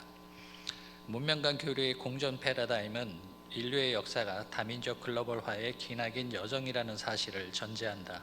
이 역시 인간이 사회적 동물이기 때문이다. 이는 동서양의 철학적 사고와 적용의 차이가 있음에도 불구하고 모든 문명권에 공통적이다. 인간의 사회성을 고려할 때 역사는 관계와 교류고 그리고 그 변천의 유기적인 전체이다. 사회성은 중심과 변두리를, 문명과 야만을 우열의 논리로만 판단하지 않으며 이들은 갈등과 대립의 구도로 인식되지만 동시에 협력의 관계이기도 하다. 인류의 사회성은 내외적으로 상반의 요인들 간 교류와 지속적인 세대 변천의 교류에 의한 글로벌화이다. 이러한 논리가 낯설다면 우열의 논리에 따른 과거의 역사의 해석에 익숙해했기 때문일 것이다. 공존의 이슈는 현대사회의 화두만은 아니다. 공존의 문제 제기는 항상 있었고 그때마다 다양한 유형의 공존에 대한 주장이 있어왔다. 그럼에도 공존의 화두는 21세기에도 계속되고 있다. 여전히 우리가 갈등의 위기감 속에서 공존에 목말라 하고 있다는 반증이다. 공존에 대한 보다 근본적인 고민, 즉 공존하는 역사 주체들 간의 상보적인 관계보다는 어느 한편의 입장이 지나치게 강조되고 표준화되는 우열의 논리에 대한 재구가 필요한 시점이라 판단한다. 이와 관련해 진정 우리가 원하는 공존이 근본적으로 선악의 이분법적인 정의와 진화론적인 문명인식, 즉 불변의 균형에 기초한 공존인지 아니면 가변적 균형의 대상인지를 생각해 보아야 한다. 또한 우리의 역사가 다민족 글로벌화의 기나긴 여정으로서 실제로 어떤 유형의 공존이 실험되었는지를 돌아볼 필요가 있다. 가변적 균형은 다민족 글로벌 사회의 복합적인 관계를 구성하는 주체들이 각자 자신의 기준에 따라 옳고 그름을 고집하는 것이 아니다. 관계와 교류는 이를 수행하는 주체들의 관계를 고려할 때 비로소 올바르게 이해될 수 있다. 세상에 홀로 존재하는 것은 없다. 가변적 균형은 차이의 차별적 의미와 차이의 다양성 의미를 모두 고려한다는 차원에서 지구촌의 다민족 글로벌 사회에서 상호 공존을 위한 균형의 새로운 가능성에 해당한다. 이러한 의미에서 볼 때 50대 50은 가변성의 많은 관계 구도 중 하나일 뿐이다. 또한 세상에 변하지 않는 것은 없다. 지난 19세기 유럽 문명의 지적 전통은 직선적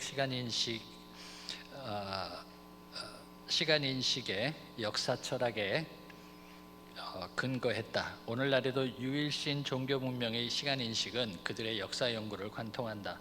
더불어 서구 문명이 자본주의, 제국주의 그리고 식민주의를 지향한 것은 직선적 시간인식에 따른 자연스러운 귀결이었다. 관점을 바꾸면 새롭게 보인다. 문명 연구에서 시간은 종교와 문화권의 정체성에 따라 다르게 인식되는 것은 아닐까? 절대 시간의 서로 다른 흐름을 말하는 것이 아니다. 인간과 자연의 상호작용에서 드러난 변화, 즉 생장, 염장의 흐름에서 각 문명권의 역사적 전개는 서로 다른 속도와 양태를 보였다. 글로벌화의 과정에서 각 문명권의 다양한 정체성 요인은 상호 간 상대적인 차이를 구성하였다. 이러한 차이는 문명권 간 관계에서 차별성과 다양성 차원의 차이들로 인해 교류와 접변의 다양한 유형들이 출현한 주된 요인이었다. 다민족 글로벌 공존은 그 특성상 문화에서 경제와 정치 그리고 사회에 이르는 모든 영역에서 수많은 차이들을 항상 동반한다. 지금까지의 문명 연구는 이러한 차이에 대한 고찰에 있어 최고의 기준한 해석에 집중된 것이 사실이다. 글로벌화의 인식에서는 최고의 문명도 결코 홀로 성립된 것이 아니다. 타 문명권과의 유기적이고 복합적이며 지속적인 교류가 있었기에 가능하였다. 결과적으로 타자와의 관계를 어떻게 공감하고 지향하는가는 향후 다민족 글로벌 사회의 공존 패러다임을 결정하는 또 다른 선택이 될 것이다.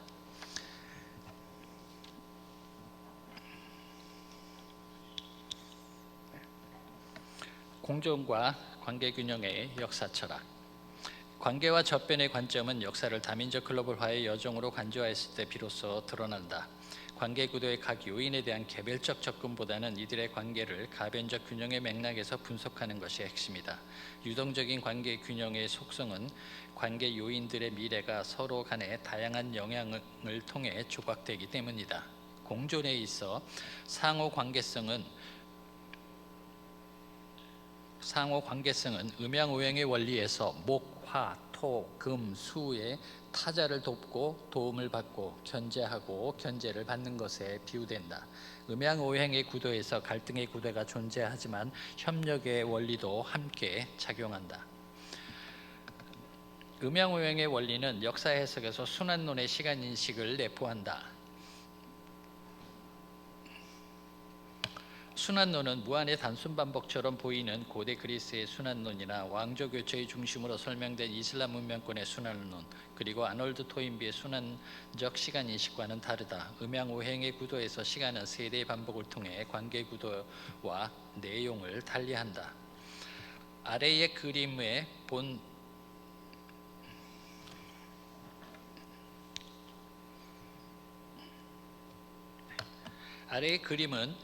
본 발표에서 의도하는 순환론의 시간인식이 무엇인지를 보여준다. 이에 따르면 관계된 문명들은 문명 여정의 단계를 달리하는 것이 보통이다. 이러한 차이를 동일한 시대의 획일적 기준에 근거해 판단하는 것은 모순이자 잘못된 역사 인식을 부추길 수 있다.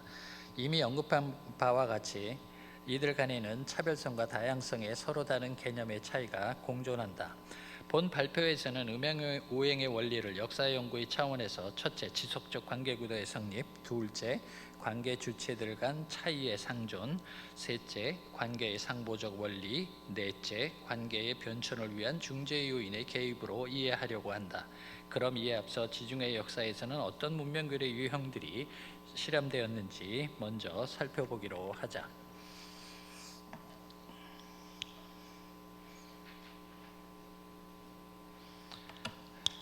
3. 공존의 역사적 사례들. 중세 지중해 문명교류의 역사에서는 적어도 3가지의 사례를 언급할 수 있다.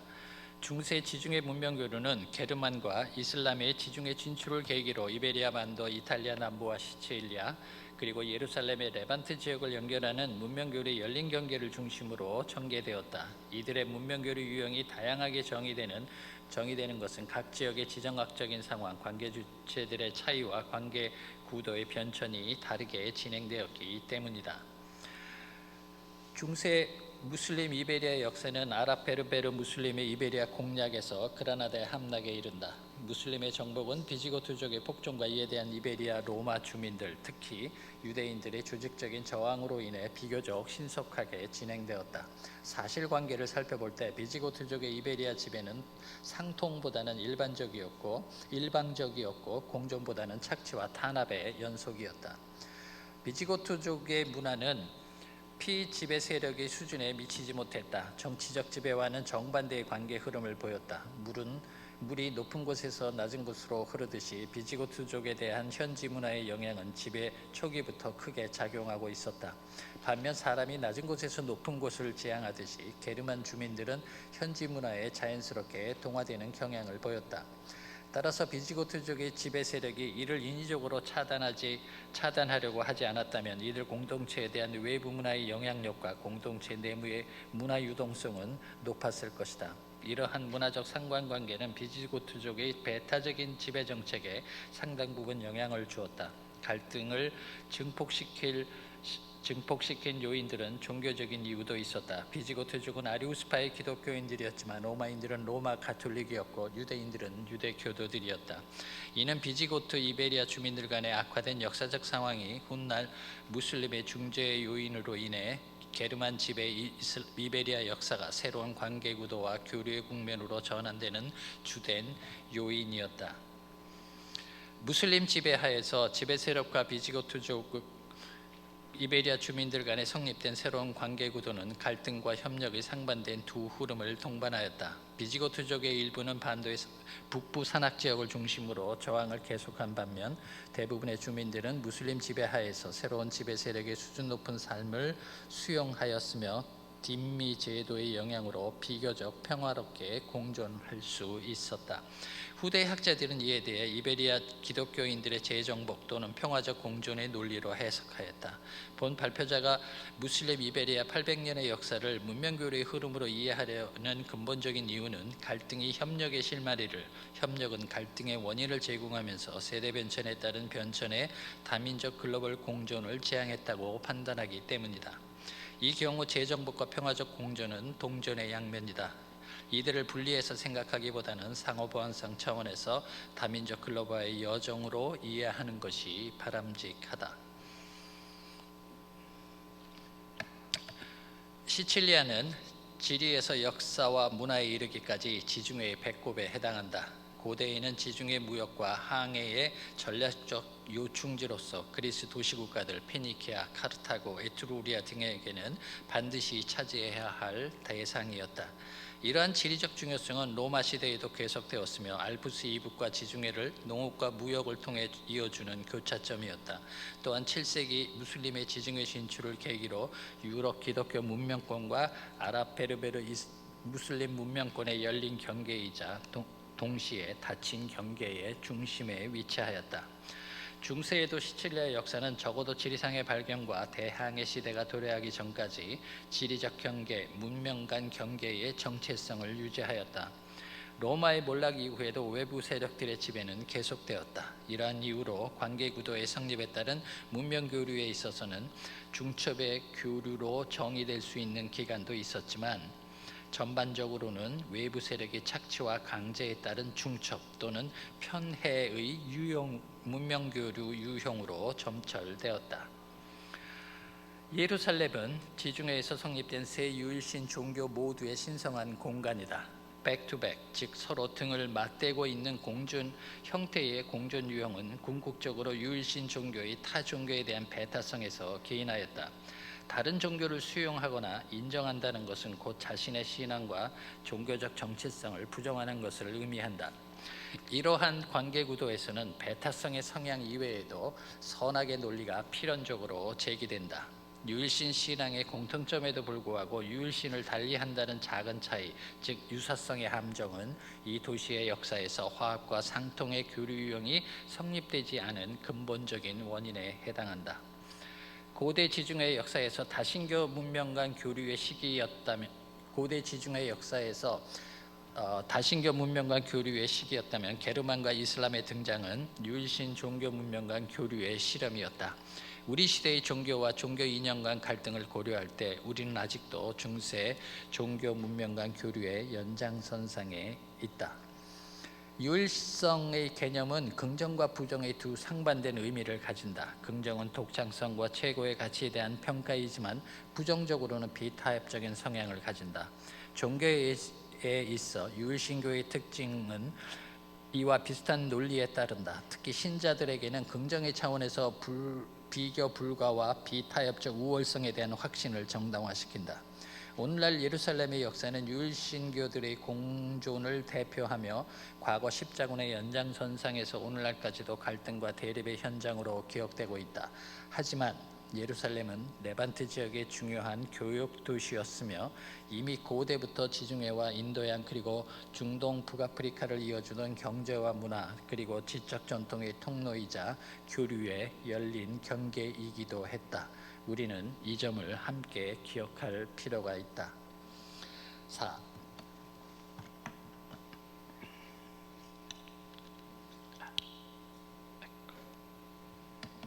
공존 패러다임을 위한 새로운 요인들. 첫째, 관계구도. 인류의 역사는 지속적인 관계구도의 성립과 그 변천의 유기적인 흐름의 전체이다. 문명교류의 새로운 인식에는 역사 주체들에 대한 개별적 접근이나 관심과 더불어 이들이 형성하는 일련의 관계들과 그 변천의 유기적인 과정들을 분석하는 것이 필요하다. 역사를 다민족 글로벌화의 여정으로 전제한다면 각 구성원 못지않게 이들의 관계를 주목하는 것이 자연스러운 귀결이다. 관계는 사회성이며 곧 다양한 교류의 시작이다. 고대 지중해의 경우 그리스 도시국가들과 페르시아 그리고 이집트의 포괄적인 관계 구도를 이해하기 위해서는 이들이 어떤 자연환경에서 성립 발전했는지를 먼저 살펴보아야 한다. 이를 통해 두 문명권의 관계 구도가 어땠는지를 이해할 수 있다. 역사를 지속적인 관계구도의 성립으로 인식하는 발상은 이기적인 역사인식에 대한 대안이 될 수 있다.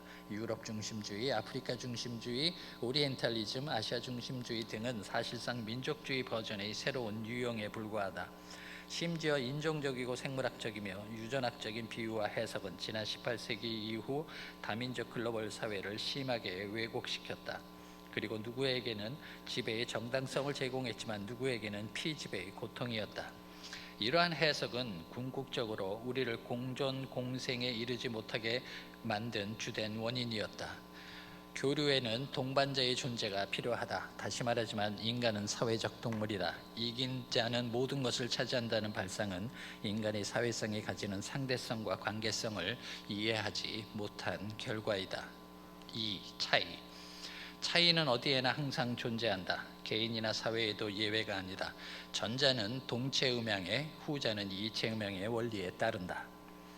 고대 지중해의 다민족 글로벌 사회였던 로마 제국은 동체음향의 교류 유형이었던 반면 제국이 해체되고 게르만과 이슬람이 출현한 이후 지중해 문명은 이체음향의 교류 유형이다.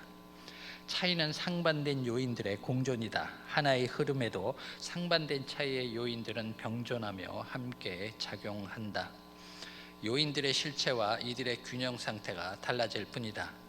상반의 요인들은 공존하는 동안 상호 간의 변화를 자극하면서 새로운 변천을 양육하며 요인들 간의 차이의 정도는 이들이 연출하는 변화의 폭에 비례한다. 역사 연구의 과거 사례들을 볼 때 대부분은 이미 드러난 운명의 명암을 전제하면서 차이의 요인들을 차별적 의미에서 분석하는 데 주력했다. 본 발표에서는 차이의 개념에 내포된 또 다른 의미로서 다양성에 대한 추가적인 고려를 지적한다. 차이의 차별성 의미는 직선적 시간 인식과 관련이 있다. 동일한 시점에 공존의 문명들 사이에서 수준의 차별성이 불가피하며 과학적 인식에 따른 최고의 문명에 대한 지향성은 가장 크게 나타난다.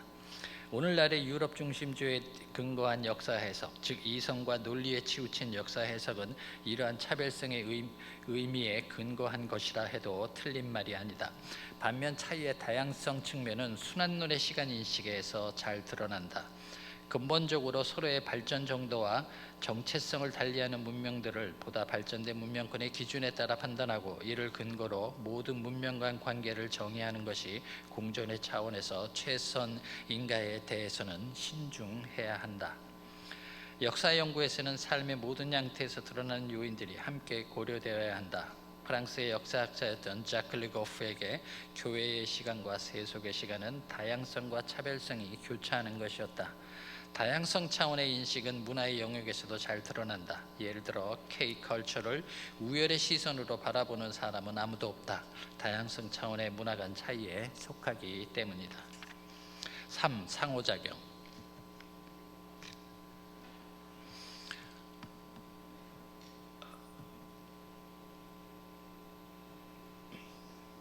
문명교류의 상호작용은 물은 높은 곳에서 낮은 곳으로 흐르며 사람은 낮은 곳에서 높은 곳을 지향한다는 원리에 따른다. 이는 정치적 지배에 따른 경향과는 달리 문명 성숙도, 문명 영향력, 문명 수용성 그리고 문명 유동성의 관계를 통해 선명하게 드러난다. 타 문화에 대한 영향력은 물의 흐름과 같은 반면 타 문화의 수용성은 사람의 성향과 일치한다.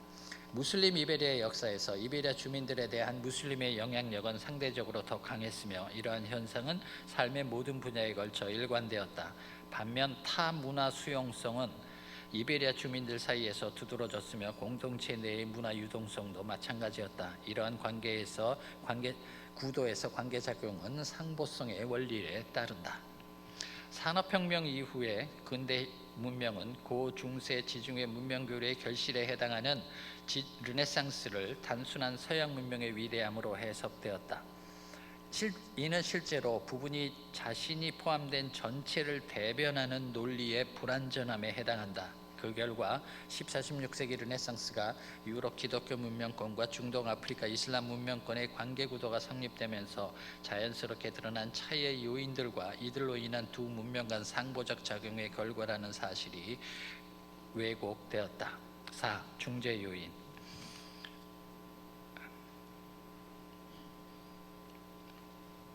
세상에 영원한 것은 없다. 모든 것은 변하고 존재를 반복한다. 역사도 예외가 아니다. 우리가 변한다는 것은 더 이상 기존의 상태에 머물지 않는다는 것이다. 과거에 지나치게 집착하는 것은 역사 시간의 흐름에도 역행하는 것이다. 알렉산드로스의 제국도 로마 제국도 영원하지 않았다. 이를 회환하는 것은 과거에 집착하는 사고의 단면일 뿐이다. 하지만 알렉산드로스의 제국은 소문명권의 그리스 문명과 대문명권의 페르시아 문명 간 접변, 즉 그리스 페르시아 전쟁의 교류를 정복의 수단을 통해 중재했다.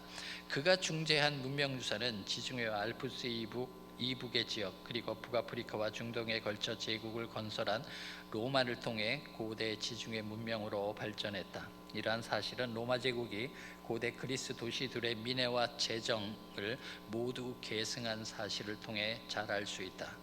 또한 로마 제국의 몰락과 해체는 지중해 문명 교류가 동체 음양의 교류 유형에서 이체 음양의 새로운 문명 교류 유형으로 전환됨을 중재한 것이기도 하다. 결론입니다. 본 발표가 지향하는 공존의 인문학적 패러다임은 역사 해석의 새로운 프레임이다. 우리가 제고해야 할 내용은 이미 우리의 과거에 담겨 있으며 전혀 새로운 것이 아니다. 본 발표자는 전혀 새로운 창조를 시도한 것이 아니라 기존의 요인들에 대한 관점을 달리한 것이다. 또한 본 시도도 기존의 역사 해석이 있었기에 가능한 것이었다. 본 발표를 마치면서 다음에 몇 가지를 제안한다. 첫째, 보다 근본적인 사안으로서 문명의 형성과 발전 그리고 공존에 있어 인간과 자연의 상호관계를 이해하는 노력이 병행되었으면 한다. 고대 그리스의 민주정치는 만약 이들이 다른 자연환경에 정착했어도 지금과 동일한 문명 정체성을 유지하였을까? 인간과 자연의 관계는 해당 문명을 결정하는 가장 중요한 요인들 중 하나이다. 다시 말해 고대 그리스인들의 민주정치와 개인주의는 우리 시대의 평가와는 달리 그리스 주민들과 자연환경의 관계에서 드러난 자연스러운 공존 방식은 아니었을까? 대규모 문명권에서 민주주의와 개인주의가 성립되지 않은 것은 무엇 때문일까? 둘째, 근현대의 역사학 전통은 문명 간 차이에 대한 해석에 있어 차별성의 의미를 과도하게 강조했다. 최고가 모든 것을 독차지한다는 노랫말은 우연의 글귀가 아니었다. 공존의 핵심은 타자와의 관계를 어떻게 규정하고 행동하는가에 있다. 관계와 교류의 흐름에서는 갈등과 협력의 상이한 상황이 필연적으로 동반된다. 본 발표에서 공존은 어느 견해를 선택하는가에 있지 않다. 오히려 우리의 공존을 위한 미래인식은 이들을 상호보완적인 메커니즘으로 주목할 때 가능하다. 셋째, 공존에 있어 최악은 타자와의 관계 구도를 우열의 논리로 판단하고 행동하는 것이다. 자연은 양육강식, 적자생존의 세계처럼 보이지만 더 큰 틀에서 보면 지속적으로 가변적 균형을 지향한다. 최소는 타자를 이체음형의 사회관계로 정립하는 것이다. 진정한 자아는 타자와의 관계에서 만들어지며 나름의 가치와 생명력을 가진다. 자아에 집착하는 것은 관계와 교류의 기회를 박탈하고 우리의 사회성을 차단하는 것이다.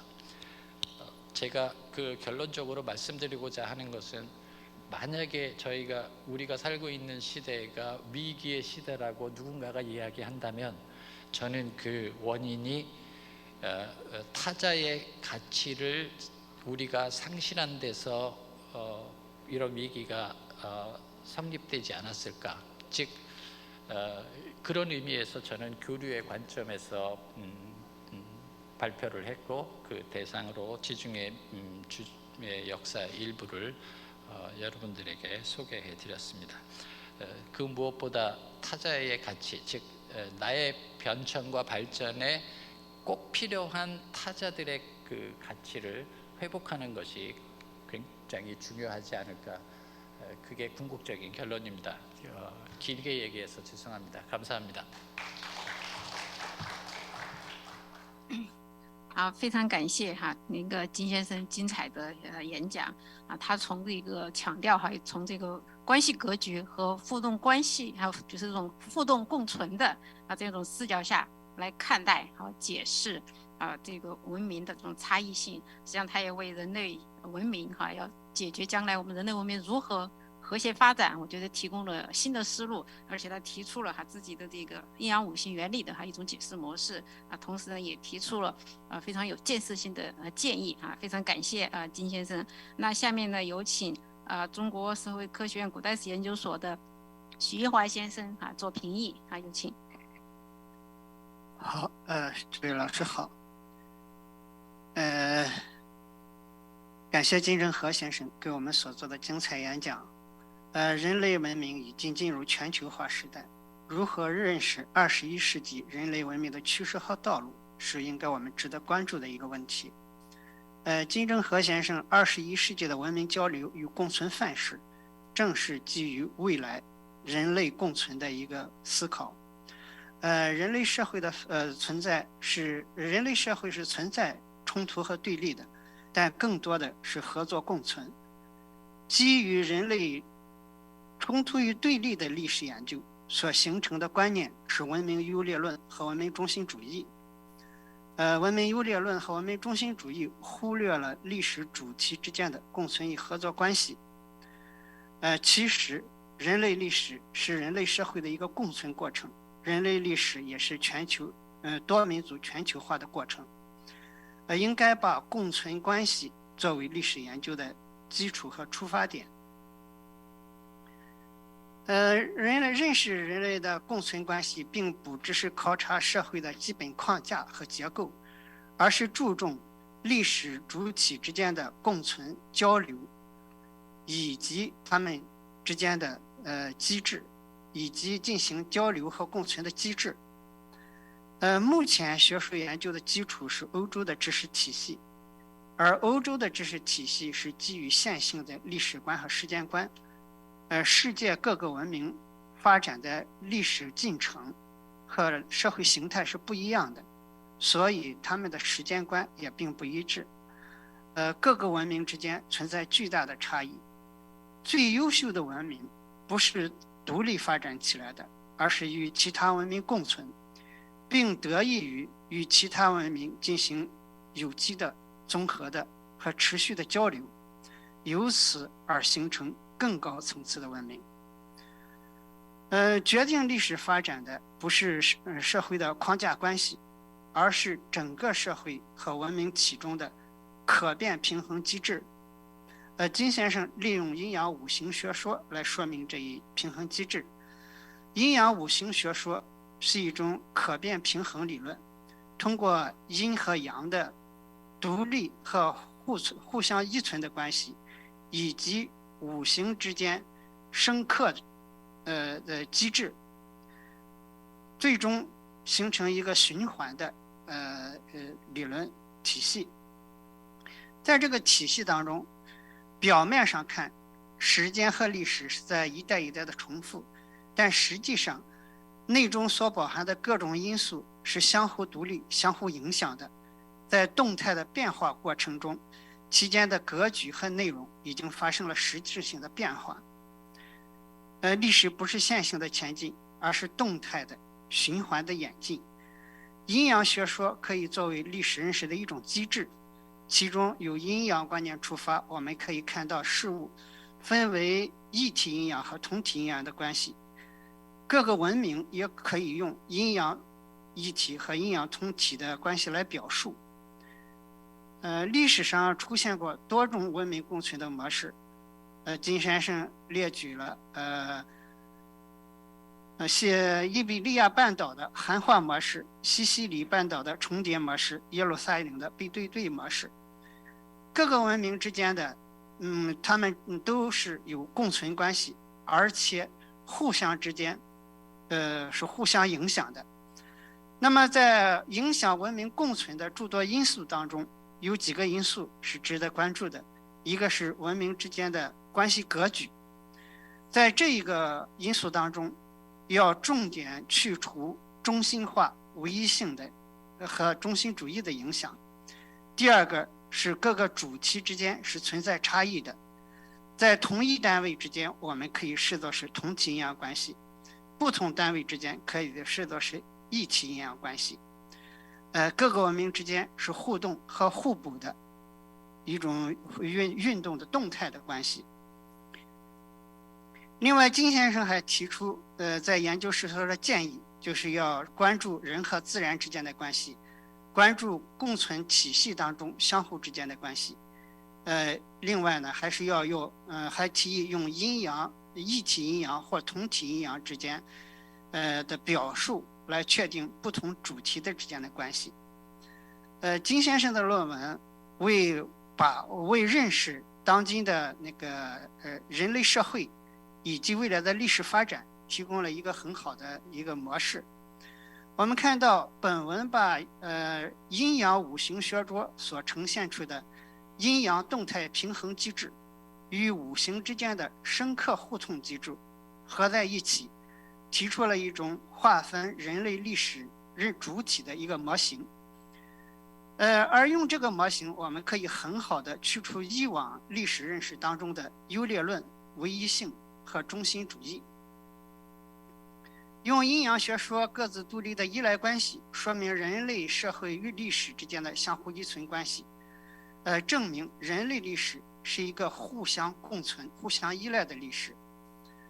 由此，我们可以说，人类只有在共存，只有在互相依存、互相交流的基础上，才能走向更美好的未来。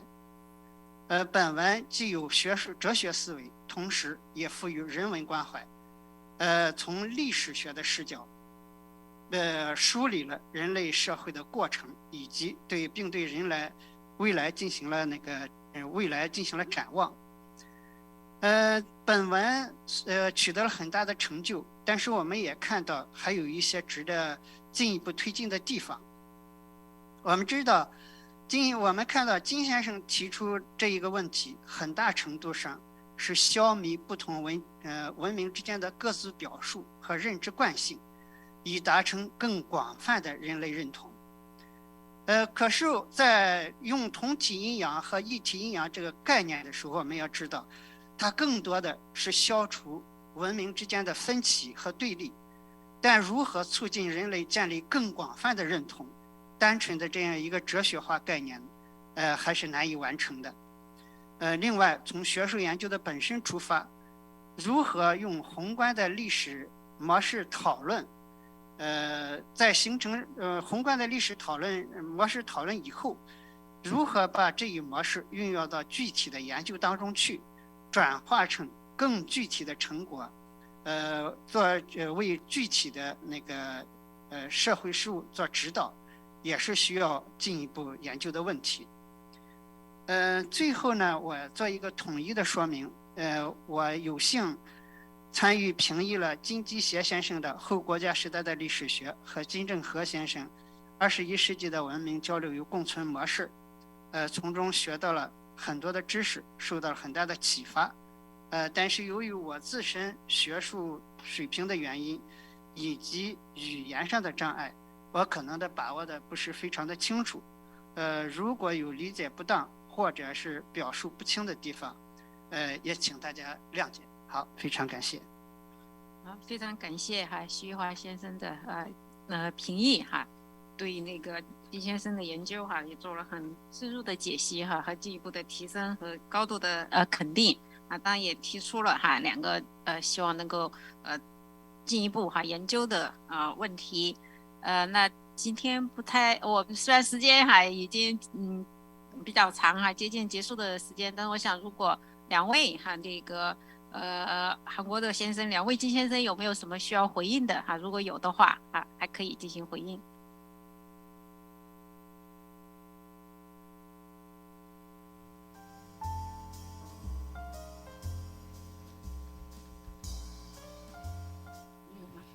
사실 그 토론해 주신 것에 대해서 큰 영광으로 생각합니다.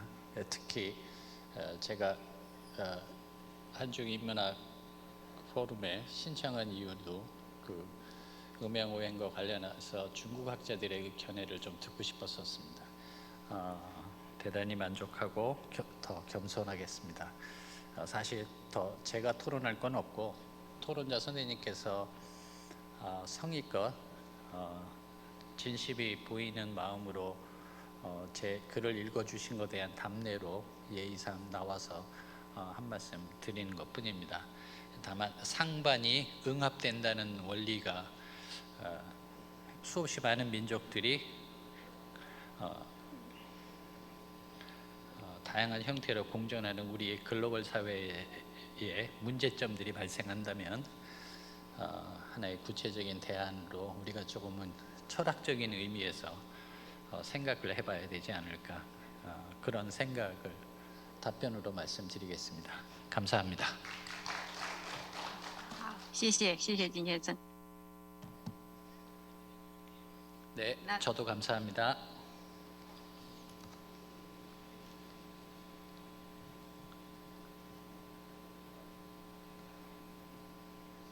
아, 非常感谢如果没有其他回应的话，那我们今天的这一场学术讨论研讨会就到此结束。非常感谢3位发言人还有我们2位评议人非常精彩的这样的一些交流。我想呢，这个对于我们人类和谐共存啊，如何和谐共存、和平发展啊，是我们面临的一个永恒的主题啊。希望我们的学者哈、历史学家啊、哲学家哈、各个学科的哈、人文学科的不同领域的学者啊，都能够做出我们自己的贡献哈。希望我们以后能够拥有一个更加美好的世界啊。谢谢哈，我们今天的讨论会到此结束哈，再见。